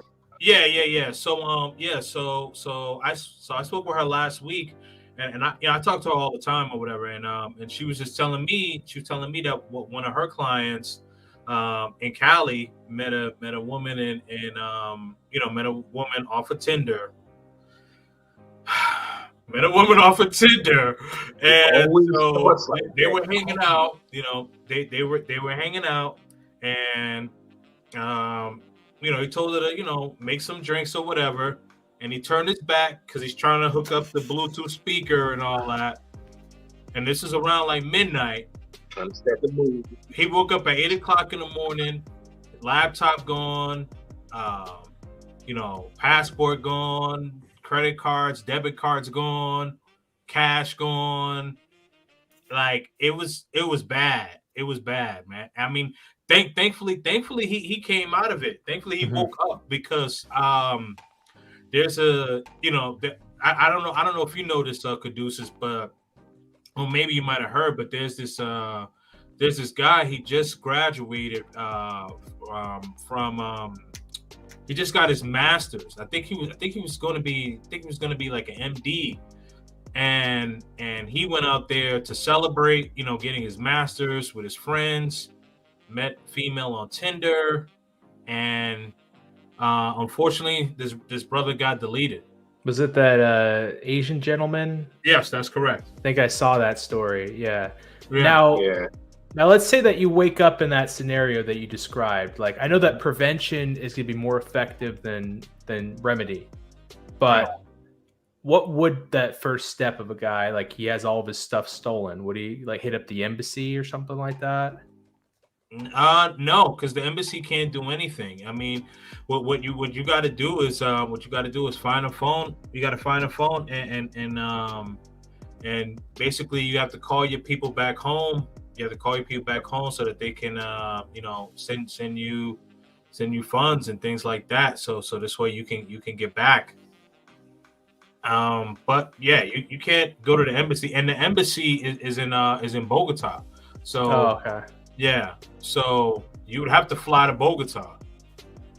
So, yeah, it's. I mean, you're pretty much crippled.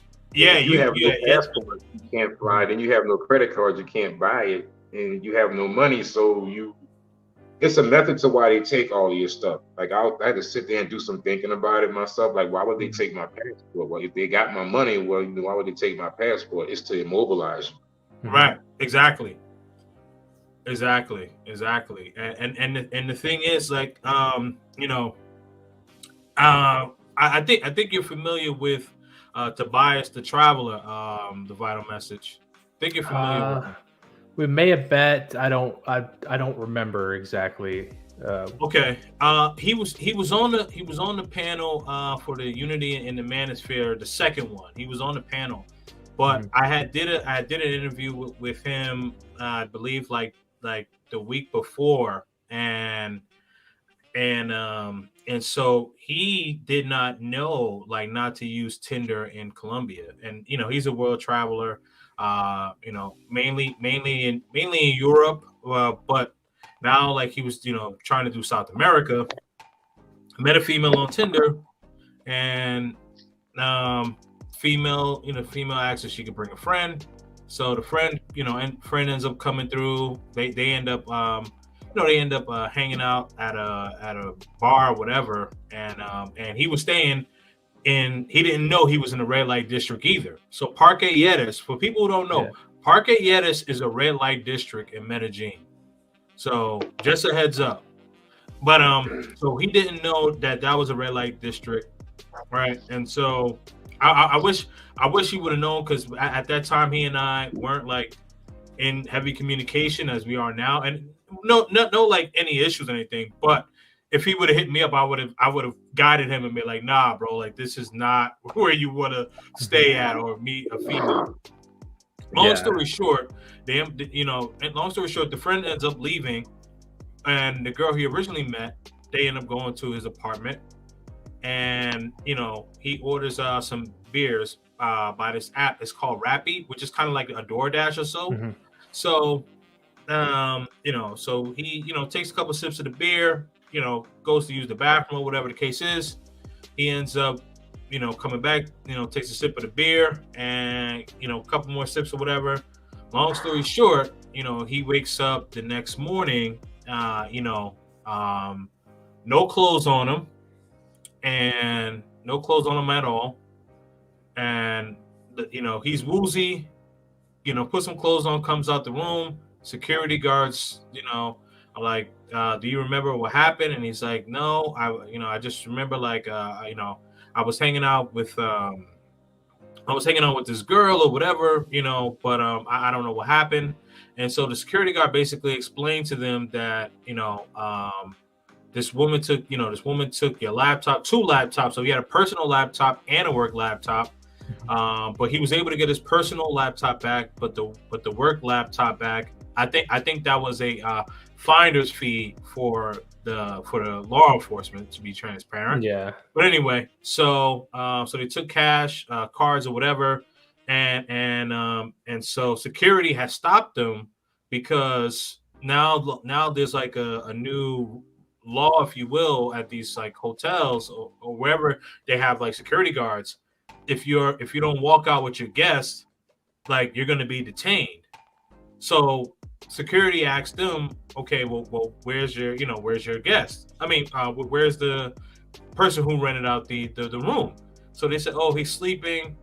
So they said, no, you're going to have to wait. And then they went in the room. They saw him basically, completely incapacitated. So they did hold the girls. But there was nothing that they could actually do because they got stopped before they actually committed a crime. So I'm saying all this to say, like, the laws outside of the United States are completely different. So don't think that because you are an American that you have security or law enforcement on your side. You know what I mean? Because the thing is that like they took all of Tobias's stuff, and thankfully Tobias is a man who a man of a lot of resources, so he was able to get all that stuff back. But the thing is that like there are some men who may not necessarily have that ability to get all of those resources back right away. It may take some time, and especially like if you are a person that you're on a vacation and you have to get back to work and things like that. You know what I mean? Like this could cost you your job. Most importantly, this could cost you your life. This could cost you your job, your livelihood. Like this thing is serious. Yeah, it's super serious. And the drug itself, the scopolamine, it's in the atropine family of drugs, and I'm sure that they're not considering dosage when they have the powder. Like, no. I mean, no, they don't. Yeah, they don't know. I'm sure their intent is not to delete, but they want to make sure that that you are incapacitated, because a lot of these females are they're female, and they know, like, if you don't give a strong enough doses, a man can use his strength, and it could really be dangerous for her. So they want to make sure, like, they and it's kind of like it's kind of like putting like a tranquilizer dart to like a larger animal. You want to put like a right enough amount of doses to where the animal is incapacitated. So yeah, but the point is that none of these, their intended effect is the incapacitation. Correct. They're not. They've never studied. They don't know the therapeutic window between that effect and death or something like that. They don't know that. So they're only going for the intended effect. Yeah, these are uneducated, low budget women, because like the educated women, they wouldn't do anything like that. She had her own cash. I'm sorry, what happened? I said the educated one probably has their own cash. Well, yeah, they have their own money, and then not only that, they also have something to lose. You know what I mean? So the thing is like like these women don't have anything to lose. Like they're probably they're probably like the breadwinner for their family. So they got to do and I'm not condoning this at all. All I'm saying is like they have to resort to the scumbagish behavior. You know what I mean? So this is why, like, myself, O-Dub, Andre Love Crossing Borders, other people who frequent the country of Colombia, we give these warnings. You know what I mean? And because this is serious, as you mentioned, like they don't know how much they're putting in. The intent is to incapacitate you. I know, like, their intent is not to delete you, but they know, like, okay, if this person is deleted, like I'm not gonna show myself, because if I do, like I can get in some really big trouble. So and then also another thing, like if there's cameras around and you notice like a woman has like if she has like one of those hats and she's pulling her hat down and afraid to show her face, that's another red flag too, because she's dodging the cameras. Yeah, that makes a lot of sense. Yeah. If QB is not going to be able to make it, I'm going to do some final words. That's cool with you, gents. Absolutely. Absolutely. I want to start with OW, the newcomer here. welcome to the channel. Oh, we got QB, so I guess we're gonna get his question. Okay. There we go. What's up, QB? One second. I got the YouTube going. Okay. Can you guys hear me good? We can hear you. Yeah, loud and we clear. hear you, but we hear YouTube in the background. All right, is the YouTube off? It's off Yes, it's now. off now. Okay. What up, everybody? Man, I was trying to get to this a little earlier, but kind of multitasking. You know what I mean? Oh, it's cool. It's cool. It's You're all busy. good. It's all good. QB, what's the word, man? Right. So I'm gonna get straight into it. A couple of questions for you, Kings, really quick. Sure. You know I'm black pill heavy. Absolutely.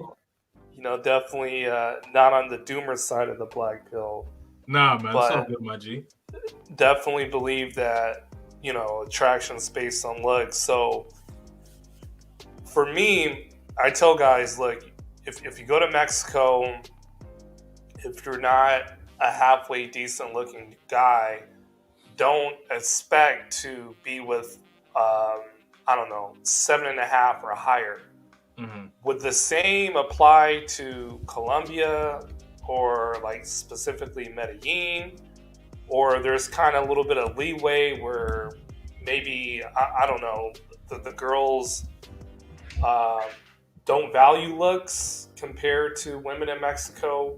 What's your thoughts and opinions in regards to that? Oh, that's a good question. And Dub, I would like for you to chime in on that one. Caduceus, Oh, yeah, if you don't I got you. mind. But I got Yeah, you can now. chime in on that. You guys go back. yeah, so let me do you want me to go first or you want Old Dub to go first? Anyone can go first. Okay. De cualquier manera. All right, I'll go first. Mhm. I'm in Medellin right now, and the area I'm in is called La Setenta. I know Kings and Dreams is familiar with it. Yes, But sir. what I tend to do is I do a lot of people watching because I'm very aware. Be honest with you, I do more listening than I do talking. What I've noticed here in this particular area, there are a lot of locals who come here from the various areas, barrios or whatnot. They come down here to celebrate, party, fiesta, all that good stuff. So I watch the couples. Some of the couples are equally yoked, but there's a large cohort that aren't.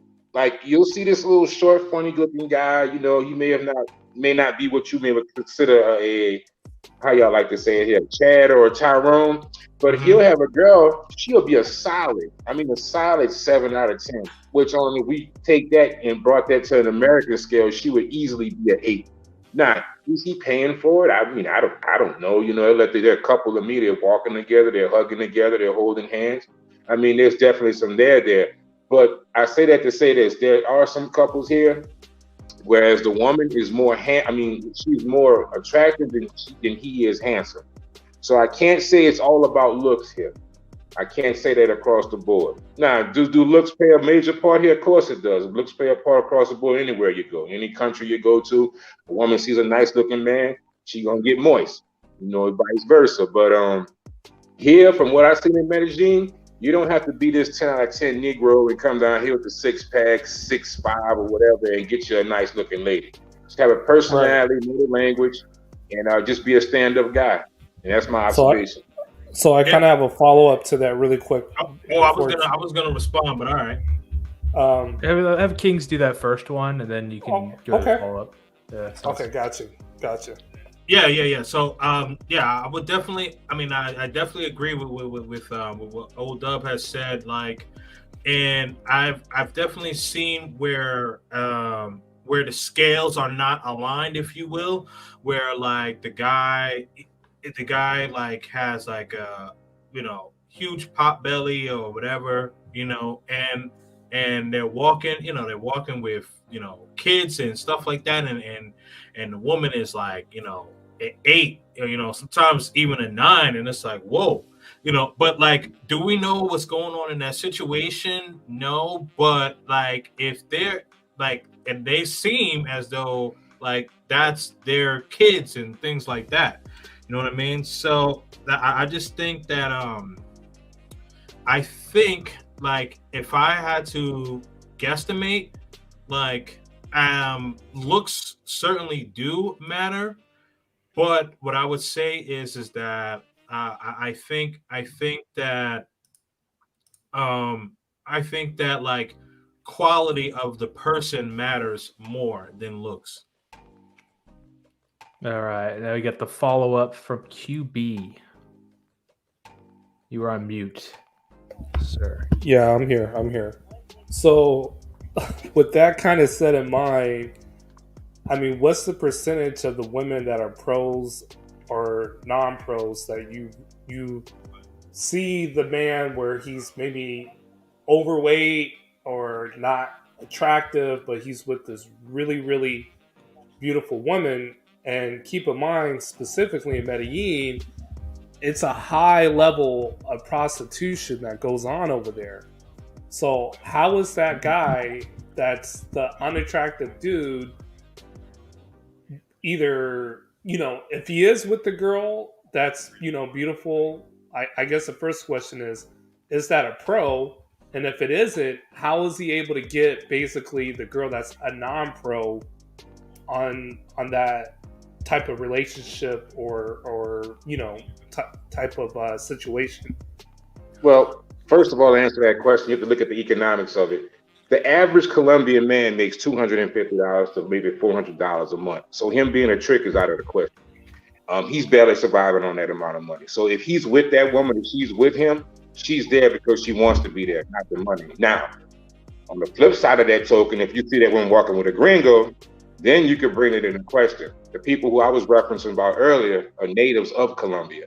I also traveled outside of Medellin to other areas like Cali, Colombia, Cartagena, Santa Marta, and I've seen these same things.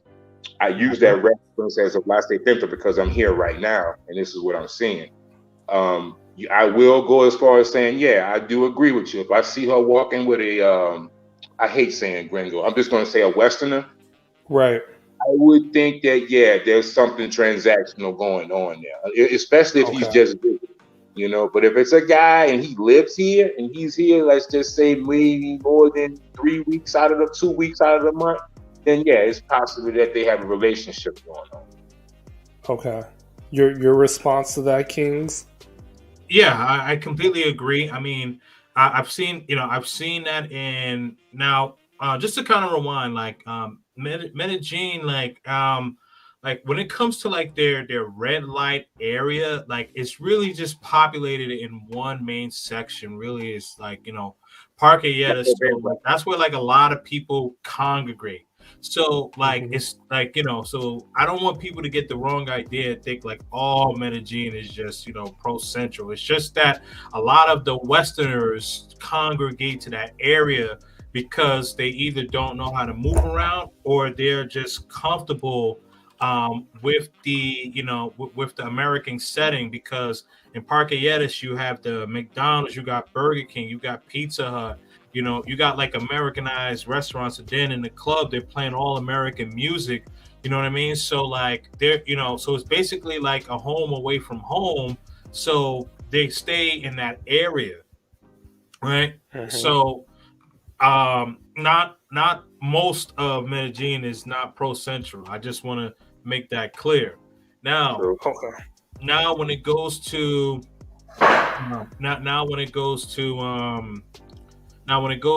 like outside of that, like in Cali, Colombia, like they don't have a red light district. They have casas and stuff like that. But like there's this mall where Andre Love Crossing Borders, where we hang out at, and like they have like a bar like inside the mall, and just watching and all that. It's a lot of beautiful women, and like we'll see like regular guy, this guy.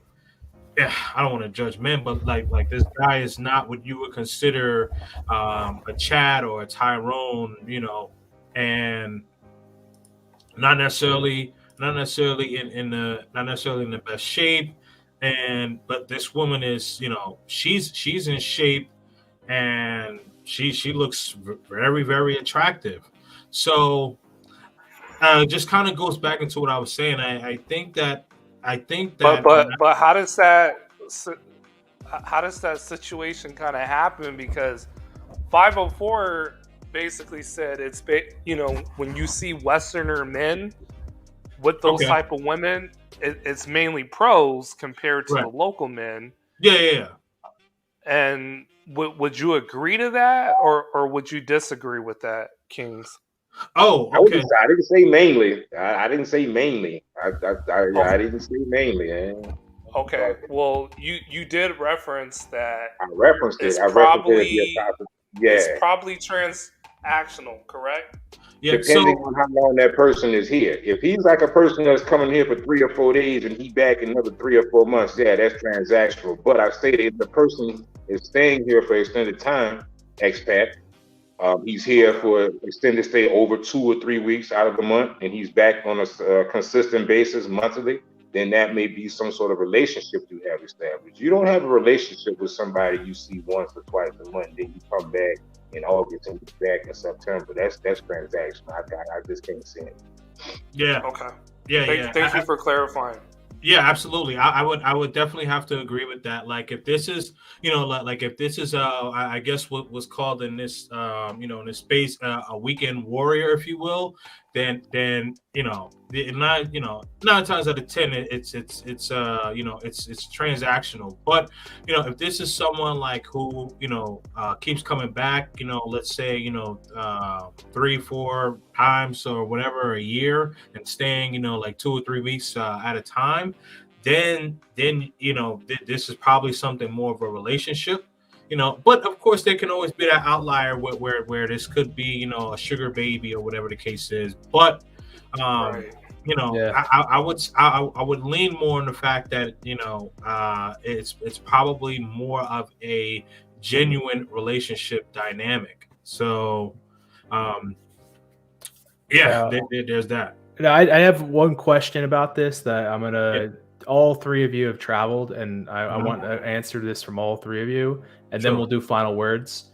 Y'all are talking about you talked about the economic advantage that gringos, Westerners have over locals in these countries. Mhm. What's the best? What are some tips on how to not make it to make it the least transactional it can be, where you're not a means to financial security, you're not a means to an end, where you're making a real relationship with a woman. What are some of the screens that you can do to prevent becoming that mark? Yeah. Well, I'll go first on this one. I would say don't leave with your wallet. Don't try to go to the fancy 5-star restaurants. Definitely try to do local things, go to local restaurants and things of that sort. Don't just put yourself out there. Don't be too flashy with the dressing and things like that. I know that's pot calling kind of black. Sometimes I flex a little, but I'm saying, hey, are those buffs, man? Are those buffs? No. These are Tony Starks. But Oh man, well, I was just talking about is that Horn? Oh yeah. Oh yeah, I know how much those glasses are, of course. But the thing is on a serious note, don't put too much flash out there. Like I mentioned, don't try to go to one of the best restaurants. Try to keep it really local. Don't try to dress too flashy. Kind of let it build. You know what I mean? And she's gonna know, a woman's gonna know that you're worth something just being able to travel to her country or whatever. But you don't want to start getting lobster, filet mignon, and all that right away. You know what I mean? Now it's okay, now you put yourself in a position to be a simp. You don't want to do that. You know what I mean? So just keep it local. Watch how you dress. You could wear nice casual shirt and stuff like that. I mean, yes, you can dress nice, but you don't have to come with the Burberry and all the Louis Vuitton and all that stuff. You know what I mean? Like, don't do that right away. You know what I mean? You could just have like a nice button-up shirt, collar shirt, or whatever, and that's it. And don't be too flashy with the jewelry. Definitely don't be too flashy with the jewelry in Medellin, because the guys on the motorcycles, oh yeah, they will pull up on you. Yeah. No papaya. Yes, no papaya. So for those of you who don't know what a papaya is, basically don't make yourself to be a mark. That's what a papaya is. All right. Yeah, thanks for answering that. And I want to go to OW next with the same question. Okay. I have a simple protocol I do. I'm keeping it real short and sweet. I dress Walmart fresh. On the like second date. Yeah, I dress Walmart fresh when I come out here. I don't. When I first came here the first time, I had a pair of Jordans, but now I just wear a pair of Nikes or something, T-shirt, no really brand names or anything like that. Mm-hmm. And that's pretty much it. I've had this argument with people before. I went back and forth, and I tell them, don't wear shorts out here. Yes. That's another thing. I forgot about that. There was a young brother 3 days ago. I seen him walking outside. He had some ashy B2K slippers on, walking around with some shorts on, and just not any shorts. He had like the colorful bleach shorts on. All right, now I pulled the brother to the side, and I'm not sure if you're familiar with Colombian culture, but like the boys wear shorts, and as you become a man, you wear the pants.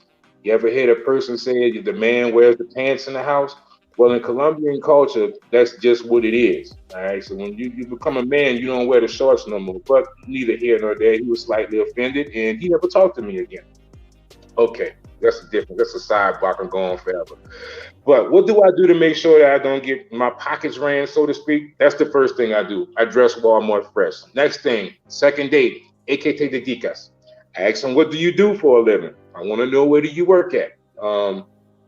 I'm not looking for a person that has this high-paying job in Colombia, anything like that, because to be honest with you, your average McDonald's worker in America makes more than a nurse or some dentist here, depending on what field they're in.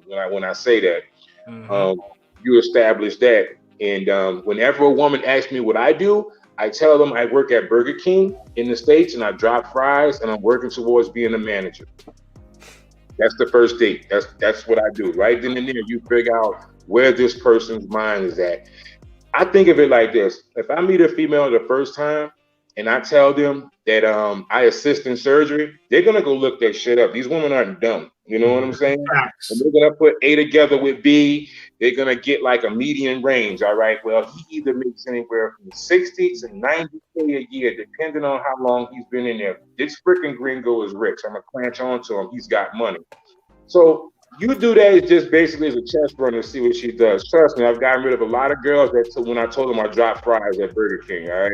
Mm-hmm. And the girl who I still woman, I'm not going to call her a girl, she's a woman. This woman I talk to now, I've been talking to her since 2018 when I first came to Colombia, and me and her are still friends to this day. So that's what I do as a preliminary test to see and make sure who I'm dealing with just ain't out here to grind my pockets. Now, once I find out about the money, I deal with them accordingly. If it's a price going to be brought up or the price is going to be paid, I pay what the locals pay. I know what they pay, and that's what you get. That's what I do. Yeah, thanks for sharing that. Yeah, that's especially of concern for me because I'm going to be a doctor. I don't want to be throwing that around if I want to travel. So the last thing you do, produce, is to tell someone that you're a doctor. Absolutely not. Absolutely not. Absolutely not. Please don't do that. Yeah, and now QB, I know you got a take on this. Yeah. First of all, very great question, Caduceus. So to avoid the transactional, I guess, sugar daddy type relationship compared to someone genuine that doesn't ask you for any financial support, my best advice is A, be in the best shape as possible that you can be or that you're capable of being. B, go to cities where there really isn't a red light district. And C, I would say, obviously, these gentlemen kind of mentioned that you don't want to go there and show off. You want to look nice, be presentable, but not have that American type selfish attitude, that cocky attitude. Then you will avoid a lot of gold diggers or women that basically are undercover pros in regards to meeting a local girl that is genuine, that's pretty much going to like you for who you are. And the reason why I say that is because the relationship that I'm with my chick, I didn't meet her like in Tijuana, a place where it's a huge red light district. And I've never really had that experience throughout Mexico, meeting local women. Now, of course, in Colombia, you can meet a lot of local women, but unfortunately, and I got to be honest here, specifically in Medellin, I just hear of too many stories from other personal friends that I've known that try to meet local chicks, and these girls were undercover pros. So that's pretty much my stance on that. All right. Thanks for sharing that, all three. I think I'm going to try to wrap things up here and get some final words around the panel. I'm going to start with our newcomer, OW. Thanks for sharing a lot of nuggets here, and it's just a pleasure to meet you. Oh, same here, man. I just want to tell you, appreciate you for giving me the opportunity to come on your panel tonight. It was nice to meet you. Good chatting up with you, QB Willie. I think we've talked before. It's been a long time, though, brother, but it's been a while. It's good seeing you again. Kings and Dreams, you have a blessed night. And as I say on my channel, get them stamped. I have a good one. Nice. Salute. Thanks for pulling up, O-Dub. I really appreciate you, bro.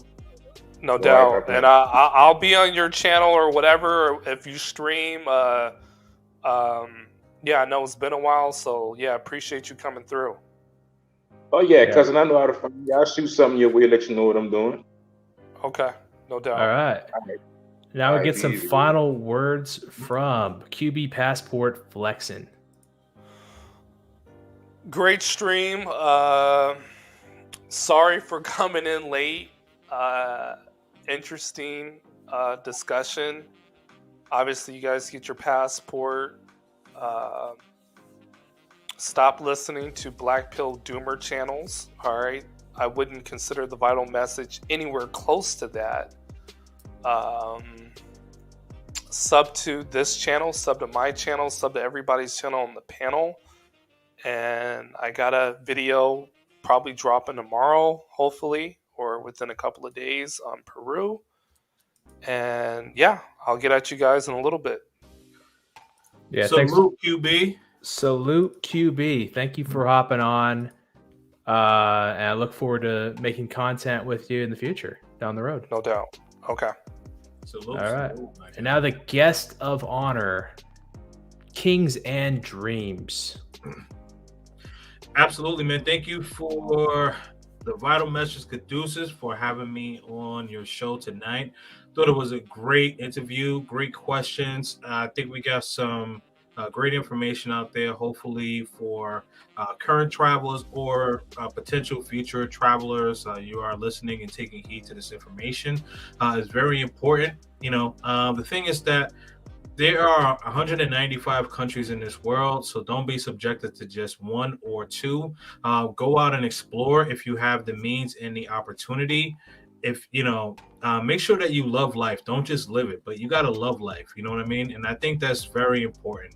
And salute to everyone that came through on the panel. My man O-Dub, my man Self pulled up, QB, of course, Tony Bruno, great questions. And everyone in the chat that came out in support. I think I saw Vega pop in here for a little bit, but I think that what's really important is that when we travel and when we kind of were talking about some of the serious things, what's important is that you just make sure that you are aware of your surroundings and what what you are doing. You know what I mean? And unfortunately, in this world, there are good people, but there are some bad people, and so we just got to be mindful of that. Just be careful of your surroundings, and just make sure that that you stay mentally prepared and mentally aware. And I appreciate you guys. Make sure that you guys subscribe to the channel. That's Kings and Dreams, King, the letter Z, and Dreams with a Z. Follow me on Instagram and subscribe to me on YouTube. Stay purposely purposeful.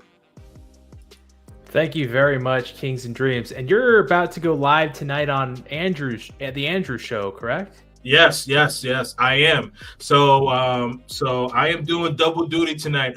So at 9:00 Eastern Standard Time. So a little over 30 minutes. I will be live on the Andrew Show, and we are going to be talking about the female red pill aware woman in the manosphere. Is it effective or is it defective? So definitely make sure that you tune in. Great conversation, and this was an excellent interview. I'm not gonna hold you, man. This was really good. I appreciate it, man. Like, you bring a lot of value to the space, and Thank you. We have great conversations backstage that I think more people should be privy to some of the information. Absolutely. Thank you so much. Thank you so much. And I appreciate you guys. And, and if you guys have some time, pull up to the Andrew Show. See me there at 9:00. Yeah, another friend of the channel, Andrew Show. Absolutely. So it's going to be a great conversation. And, so it's interesting. I whether females are needed in the manosphere or not.